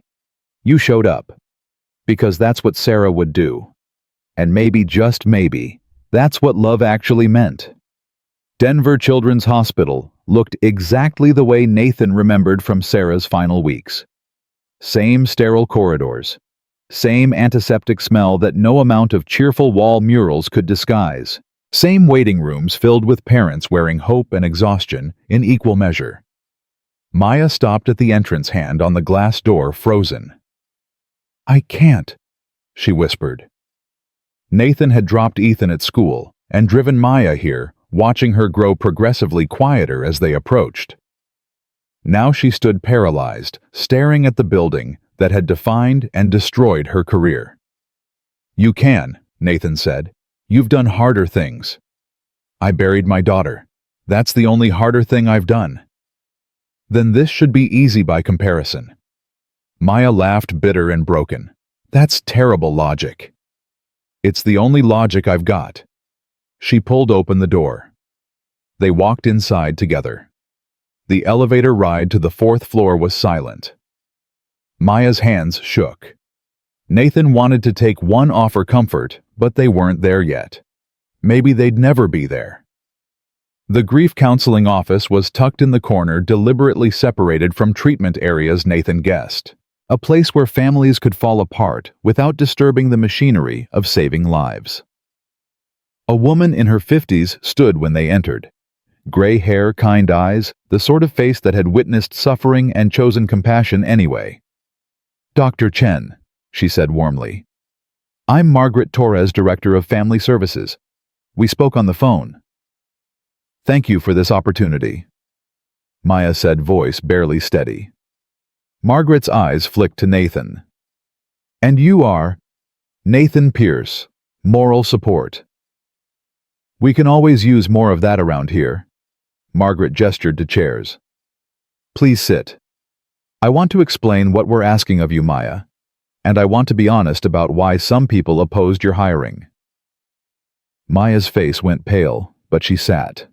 Nathan sat beside her. "The Ethics Board investigation," Margaret continued. "I read the full report. I know what happened with Emma. I know the protocols you violated trying to save your daughter." "Then why am I here?" Maya asked.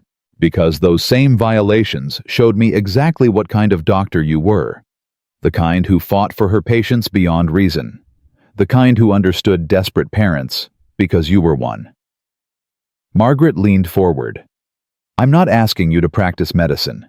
I'm asking you to help families navigate the impossible space between hope and goodbye, and nobody understands that space better than you." Maya's eyes filled. "I don't know if I can do this." "Neither do I.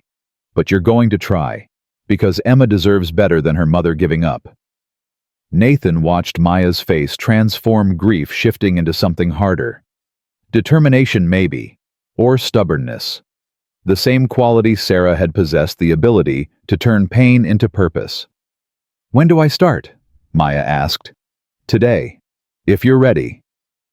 Margaret led them down the hallway to a small office. Windows overlooking the parking lot. A desk, 2 comfortable chairs, a box of tissues. "Your first family arrives in an hour," Margaret said. "The Hendersons. Their daughter Lily has neuroblastoma, stage 4. She's 6 years old. They're making end-of-life decisions today." Maya's breath caught. 6. The same age Emma. "Yes, I know. If that's too difficult." "No." Maya's voice strengthened. "No, it's exactly right. I can help them. I know what they're facing." After Margaret left, Maya sank into the desk chair. Nathan remained standing. "You don't have to stay," Maya said. "I know. But you're going to anyway." "Yeah. Why?" Nathan looked at the empty chairs where grieving parents would sit, where they'd hear impossible options and make choices no one should have to make. "Because Sarah sat in chairs like these," he said. making decisions about her own death while I stood uselessly nearby. And I wished someone had told me I wasn't alone, that other people had survived this, that it was possible to keep breathing after your whole world ended. You want to tell the Hendersons that? I want you to tell them. And I want to be here in case you need someone to tell you the same thing. Maya's smile was watery but real. Thank you. The Hendersons arrived 15 minutes early. Robert and Jennifer, both younger than Nathan, both aged beyond their years by exhaustion and fear. They held hands like drowning people clutching debris. Maya stood to greet them. I'm Dr. Maya Chen. Thank you for meeting with me. The oncologist said you could help us understand what comes next, Jennifer said. Her voice cracked on next. I can try. Please sit. Nathan moved to the corner, making himself small, invisible. This wasn't his moment. I want to start by telling you something, Maya said. 2 years ago, I sat where you're sitting. My daughter Emma had leukemia. She was 6, and I had to make the same decisions you're making now. Robert's head snapped up. You lost your daughter. Yes. Then how are you? How are you even functioning? How are you here working, talking to us like a normal person? Maya finished gently. Most days I'm not. Most days I barely remember to eat breakfast. But I'm here because Emma deserves better than her mother disappearing into grief. And Lily deserves parents who survive her. Jennifer sobbed. Robert pulled her close. We don't know how to do this, Jennifer whispered. The doctors keep using words like comfort care and quality of life and saying goodbye. But Lily's 6. She still believes in the tooth fairy. How do we tell her she's dying? Maya's hands trembled, but her voice stayed steady. You don't have to use the word dying. You can say her body is too tired to fight anymore, that the medicine can't fix her, that soon she won't hurt anymore. But she'll be dead. Yes, but you can frame it differently. Emma and I talked about it like going on an adventure, a place where she wouldn't be sick, where she could run and play without pain.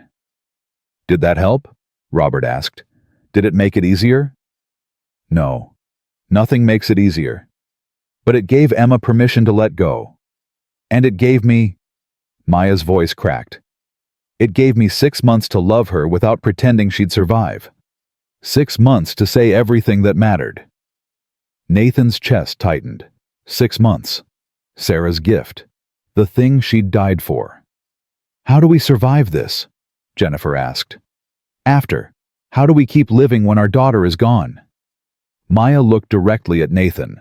He saw the question in her eyes, the same one she'd been asking since the mountain. You take it one day at a time, Maya said, turning back to the Hendersons. Some days you'll forget she's gone. You'll make her favorite breakfast or call her name before remembering. Those days are the worst. But some days you'll remember something beautiful, her laugh, her terrible jokes, the way she said your name. And those days you'll survive. Eventually, the beautiful days outnumber the terrible ones. Does the pain stop? Robert asked. No, but you get stronger. The grief doesn't get lighter. You just learn to carry it better. Nathan heard Ethan's words echoed back. The backpack that doesn't shrink. The strength that grows. They talked for an hour.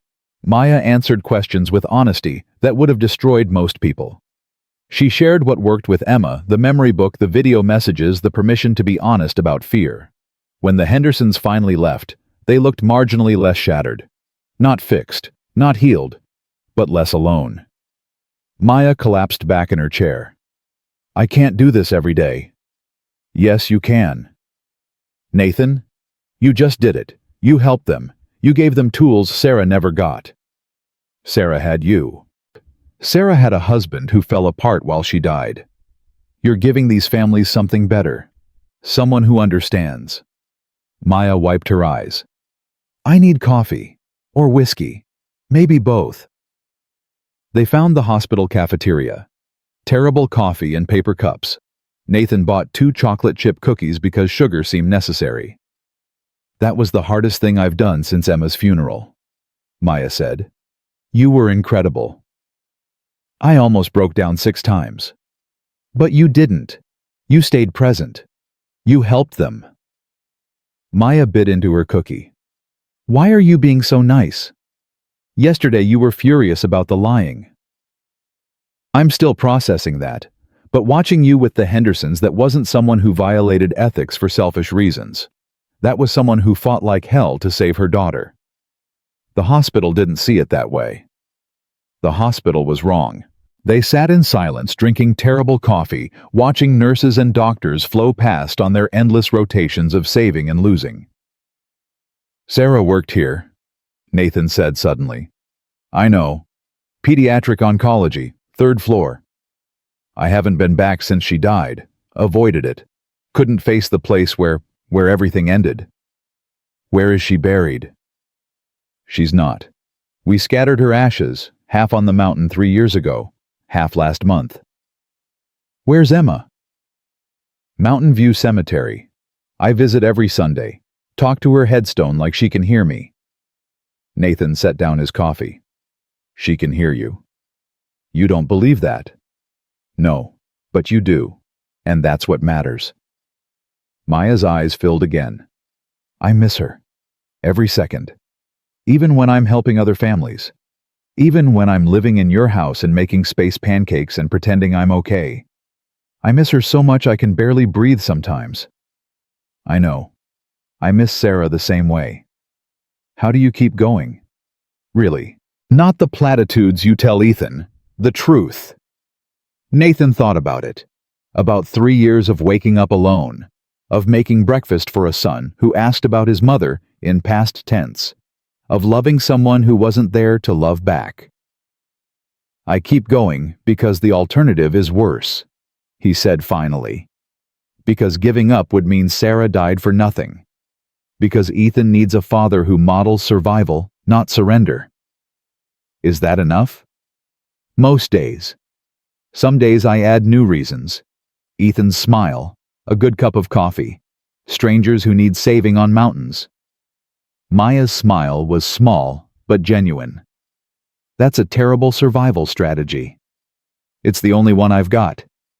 They finished their coffee, headed back to the grief counseling office. Maya had 3 more families that day, each one devastating in different ways. Nathan stayed for all of them, sat in the corner, listened to Maya guide parents through impossible choices with honesty and compassion that shouldn't have been possible from someone so broken. But maybe that was the point. Maybe you had to be broken to understand how other broken people could survive. That night they picked up Ethan from Marcus and Tom's house. Marcus pulled Nathan aside while Maya helped Ethan gather his backpack. I owe you an apology, Marcus said. Yeah, you do. I was wrong. About Maya. About jumping to conclusions. What changed your mind? Tom pointed out I was being a judgmental ass. Also, Mrs. Patterson called. Said she'd been gossiping unfairly. Said Maya spent yesterday afternoon helping her set up her new computer and didn't ask for anything in return. Nathan almost smiled. Maya's good at helping people. Yeah, I see that now. Marcus paused. You care about her, really care about her. It's complicated. Love usually is. It's not love. It's... Nathan, I've known you for 38 years. I know what you look like when you're in love. You looked that way with Sarah, and you're starting to look that way with Maya. Nathan's chest tightened. Sarah's only been gone 3 years. And she specifically told you to take care of Maya. Maybe she knew this would happen. Maybe she wanted it to happen.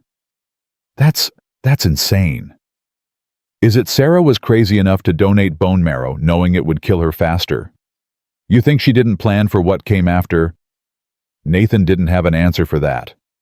At home, Ethan showed them a drawing he'd made at Marcus's house.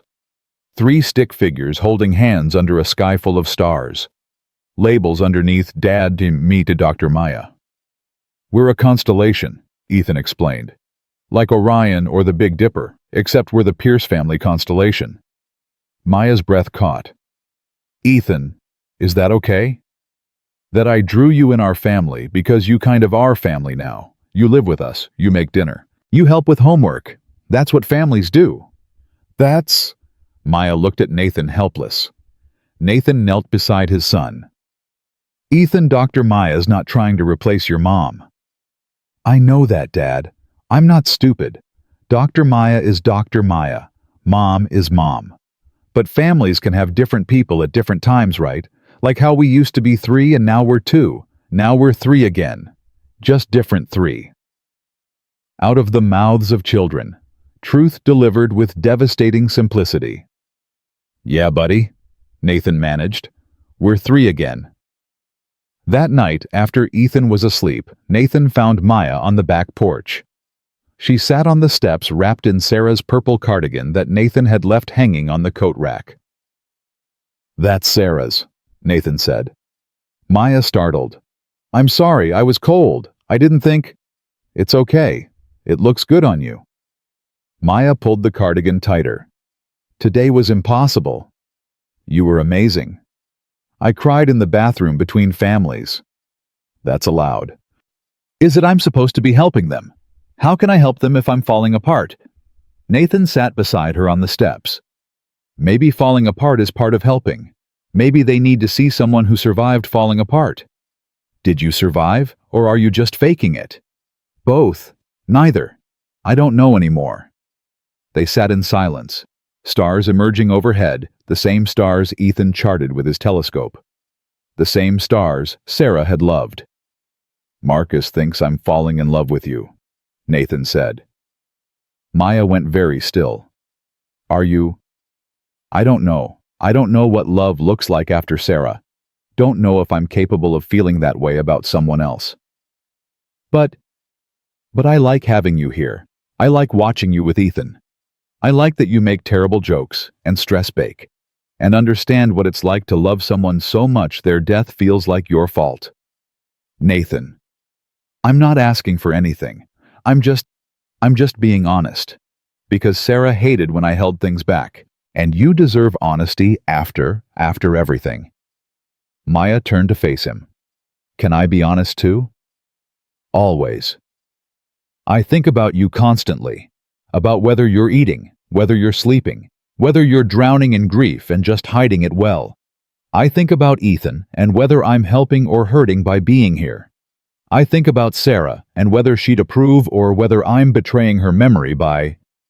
Maya stopped. By what? By starting to feel things I shouldn't feel for my dead daughter's bone marrow donor's widower.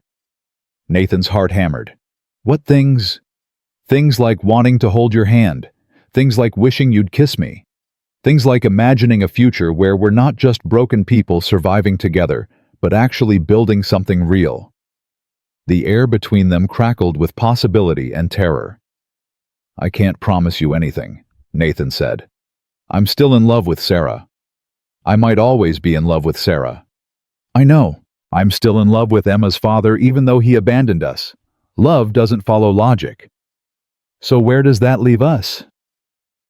Maya reached for his hand, laced their fingers together.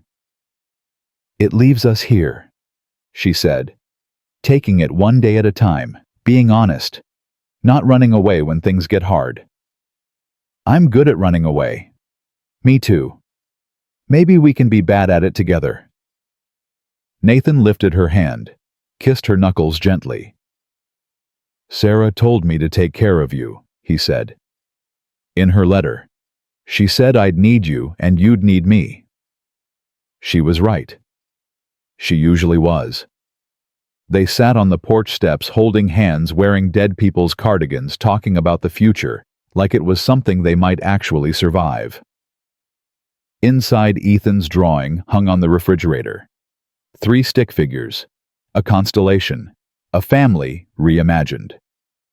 2 months later, Nathan stood at Widow's Peak for the first time since scattering Sarah's ashes. This time he wasn't alone. Maya stood beside him, hand in his. Ethan ran ahead, pointing out landmarks he remembered from previous hikes. This is where we found her, Ethan called back. Right, Dad? Little further down, Nathan said. Past that big cedar. They walked to the spot where Maya had nearly died. The tree was still there, scarred, but surviving. Snow had melted, revealing new growth pushing through old needles. I don't remember any of this, Maya admitted. The hypothermia took everything. Last thing I remember is deciding to let go, then waking up in the hospital. You scared the hell out of me. Sorry. Don't be. Best thing I ever did was saving you. Maya squeezed his hand. They continued to the peak, the overlook where Nathan had proposed to Sarah, where he'd scattered her ashes, where Sarah's presence felt strongest. Ethan pulled something from his backpack. A picture frame. Inside Sarah's photo on one side, Emma's on the other. I made this, Ethan explained. For both of them, so they can see each other, wherever they are. Maya's eyes filled. Nathan's throat closed. Can we leave it here? Ethan asked. As like a memorial, for both our families. Yeah, buddy, Nathan managed. We can do that. They found a sheltered spot under a rock outcropping. Ethan positioned the frame carefully, making sure both photos faced outward. Hi, Mom, Ethan said to Sarah's picture. I'm 9 now. I got the telescope. I'm learning constellations. Dad's teaching me how to fix electrical stuff. And Dr. Maya's teaching me about planets. He turned to Emma's photo. Hi, Emma. I never met you, but my mom saved you and your mom saved my dad, and now we're all kind of family, I think. I hope you're not mad that your mom lives with us now. She talks about you all the time. She says you loved space too. Maybe you and my mom can look at stars together, wherever you are. Nathan pulled Ethan close. Maya pressed her face against Nathan's shoulder. I miss you, Nathan said to Sarah's photo. Every day. But you were right. About Maya. About needing to save someone. About the universe keeping things balanced. You manipulative genius. You planned all this, didn't you? Sarah didn't plan anything, Maya said softly. She just loved hard enough to see what you needed. And she loved Emma enough to give her 6 more months. And she loved me enough to leave me in the hands of someone who'd understand. Do you think they're together? Ethan asked. Mom and Emma. I don't know, Nathan admitted. But I like thinking they are. Me too, Maya said. Emma would love Sarah. They'd probably make terrible jokes and plan elaborate schemes. Exactly, Ethan agreed. They'd be best friends. They stood at the peak as afternoon light turned golden. The valley spread below, vast and indifferent and beautiful. Can I tell you something? Maya asked quietly. Always. The hospital offered me the permanent position, full-time, benefits, everything. Nathan's heart skipped. And I said yes, but I told them I needed Wednesdays off, for family dinner, and weekends free, for Ethan's telescope time. And she paused. And I asked if they'd consider hiring a consultant, an electrician who understood grief, who could talk to fathers who feel powerless while their children die. Nathan stared at her. You want me to work at the hospital? Not work, volunteer. Once a month maybe. Share your story. Tell them how Sarah prepared you to save someone, how survival is possible, even when it feels impossible. I'm not a counselor. Neither am I. I'm a fired surgeon who violated ethics trying to save my daughter. But I'm helping people. You could too. Nathan looked at Sarah's photo, remembered her voice. The point of life is adding chapters, not stopping when one ends. Okay, he said. I'll try. Yeah. Yeah. For Sarah. For you. For every father sitting in those terrible chairs feeling useless. Maya kissed him then, soft and tentative and full of possibility. Ethan made a disgusted noise. Gross. You're old people. We're not that old, Nathan protested. You're like 38. That's ancient. Maya laughed against Nathan's mouth. He felt it vibrate through his chest, joy and grief and hope tangled together. They hiked down as sunset painted the sky purple and gold. Ethan ran ahead finding sticks and interesting rocks. Maya and Nathan walked hand in hand navigating roots and stones together. At the parking lot, Ethan turned back to the mountain. "Bye, Mom. Bye, Emma. See you next time." "You think they heard him?" Maya asked. "I think Sarah would say it doesn't matter if they heard. What matters is that he said it." She sounds wise. She was. She left me instructions. Literal instructions for surviving her death. I found them after you moved in the emergency kit. What did they say? Don't stop living. Don't punish yourself for surviving. Find someone who understands. Let them in. She knew you'd find me. She knew I'd need to save someone. The fact that it was you that feels like Sarah's particular brand of manipulation. I'm not complaining. Neither am I. They drove home as stars emerged. Ethan fell asleep in the back seat clutching Emma's spacebook. Maya dozed against the window. Nathan drove through gathering dark thinking about Sarah and Emma and second chances. At home, Nathan carried Ethan to bed. Maya made tea. They sat at the kitchen table, the same table where they'd first eaten together, where Maya had taught Ethan about planets, where their broken pieces had started fitting together.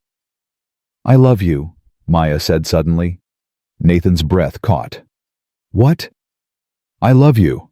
I've been trying not to. Trying to convince myself it's just gratitude or shared grief or Stockholm Syndrome from living in your house.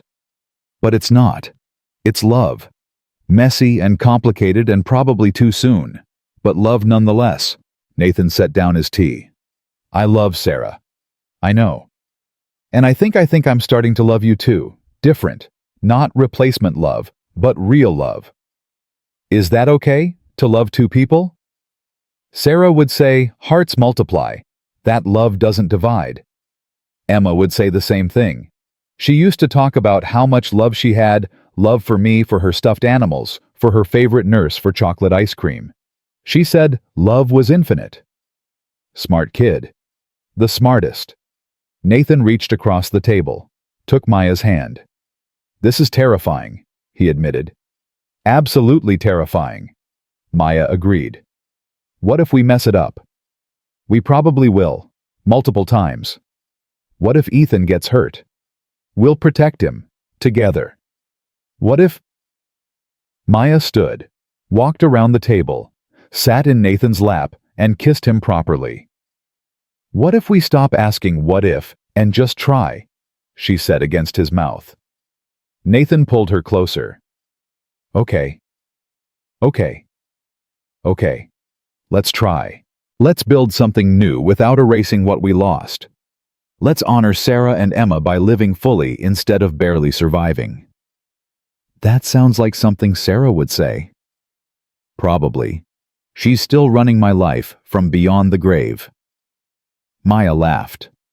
"I think I would have liked her." "You would have loved her. She would have loved you. She did love you, enough to die for your daughter. And you love me enough to live for her memory." "Yeah, I do." They sat like that, Maya in Nathan's lap, arms around each other, breathing in sync. Outside, stars wheeled overhead. The same stars Sarah had loved. The same stars Emma had dreamed of reaching. And somewhere, maybe in heaven, maybe in memory, maybe just in the hearts of people who loved them, Sarah and Emma smiled. Because they'd planned this. Somehow. Sarah's bone marrow donation. The mountain rescue. The grief that had drawn Nathan and Maya together like gravity. They'd planned it all so their families wouldn't drown separately. So love would multiply instead of divide. So broken hearts would mend into something stronger than before. 1 year later, Nathan stood in the same hospital where Sarah had died, about to speak to a room full of grieving fathers. Maya sat in the front row holding Ethan's hand. His son wore a button that said, "My mom's in the stars," next to a button that said, "Dr. Maya's awesome too." Nathan cleared his throat, looked at his notes, threw them away. "My name is Nathan Pierce," he began. 3 years ago, my wife Sarah died of cancer. She was 34. We'd been married 9 years. Our son Ethan was 6. Fathers shifted in their seats. Some nodded. Some stared at the floor. Sarah knew she was dying. She had time to prepare, time to write letters and make plans and teach me how to survive without her. And one of the things she taught me, the most important thing, was this: grief and love aren't opposites. They're partners. You can't have one without risking the other. Nathan's voice steadied. Sarah died saving a stranger's daughter. She donated bone marrow knowing it would kill her faster. And that stranger, that mother whose daughter Sarah tried to save, she's sitting in this room right now. She's the woman who runs the grief counseling program. She's the woman I fell in love with after Sarah died. Murmurs rippled through the fathers. Nathan saw judgment on some faces, understanding on others. I'm not telling you to fall in love again. I'm telling you that survival looks different for everyone. For me, it looked like saving a woman on a mountain, like letting her into my house and my life, like teaching my son that families can change shape without betraying the people we lost. He looked at Maya, at Ethan, at the life they'd built from broken pieces. Sarah's not here, Emma's not here, but their love is. Their sacrifice matters, and the best way I know to honor them is to keep living. Keep loving. Keep showing up for the people who need us. Nathan paused. It's been 3 years. Some days are still impossible. Some days I wake up and forget Sarah's gone. Some days I resent her for dying, for leaving, for making choices without me. But most days, I'm grateful. Grateful she loved hard enough to save a stranger. Grateful I was stubborn enough to save that stranger when she tried to die. Grateful that love really does multiply instead of divide. He stepped back from the podium. That's all I've got. Questions. A man in the back row stood. How do you know when it's okay to move on, when you're not betraying your wife's memory? Nathan smiled sadly. You don't. You just make the choice and trust that love is bigger than timing. Sarah left me a letter. She told me to find someone who understood grief. She practically gave me permission. But even with permission, I felt guilty for months. Still feel guilty sometimes. Then I remember Sarah wouldn't want me stuck. She'd want me living. And she'd definitely approve of Maya because Sarah had excellent taste. Laughter rippled through the room. Someone else asked about talking to kids about death. Another asked about handling holidays. Nathan answered honestly. Shared what worked and what didn't. When the session ended, fathers approached to shake his hand, to share their stories, to say thank you. Maya waited until the room emptied. You were amazing, she said. I was terrified. Didn't show. Ethan tugged Nathan's sleeve. Dad, can we get ice cream? You promised if I sat quietly through the boring talk, we'd get ice cream. It wasn't boring, Nathan protested. It was a little boring. You talked about feelings for like an hour. Maya laughed. Ice cream sounds perfect. They left the hospital together, Nathan, Maya, and Ethan. 3 people who'd found each other through tragedy. 3 people building a family from loss and love, and Sarah's cosmic manipulation. At the ice cream shop, Ethan ordered chocolate with sprinkles. Maya ordered strawberry. Nathan ordered Sarah's favorite mint chocolate chip. For her, Maya asked gently. For her, Nathan confirmed. They ate ice cream and talked about Ethan's upcoming science fair project, about Maya's difficult case, a mother losing twins to a genetic disorder, about Nathan's new consulting work with hospital families. Normal conversation, normal life. Except nothing was normal. Everything was hard-won and precious and built on the foundation of people who weren't here to see it. That night, Nathan stood in the backyard with his telescope. Maya brought him coffee. Looking for anything in particular, she asked. Just looking. Ethan says he's going to name a constellation after us, the Pierce family constellation. What would it look like? He drew it. 4 stars, 1 for me, 1 for him, 1 for you, and 1 for Sarah and Emma together. Maya leaned against him. I like that. Me too. They stood under the stars. Sarah had loved the stars Emma had dreamed of reaching. And Nathan felt something he hadn't felt in 3 years. Peace. Not the absence of grief, not the erasure of loss, but the presence of something stronger. Something that could hold grief and joy simultaneously. Something that honored the past while building toward the future. Thank you, Nathan said quietly. For what?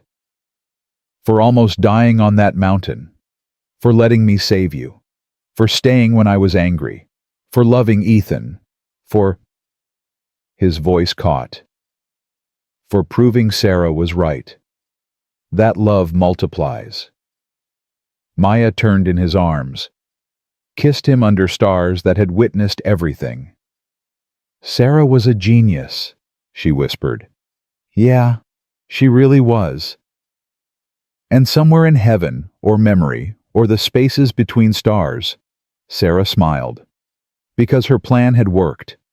The universe was balanced. Someone had left. Someone had come. And love as Sarah had always known was infinite after all.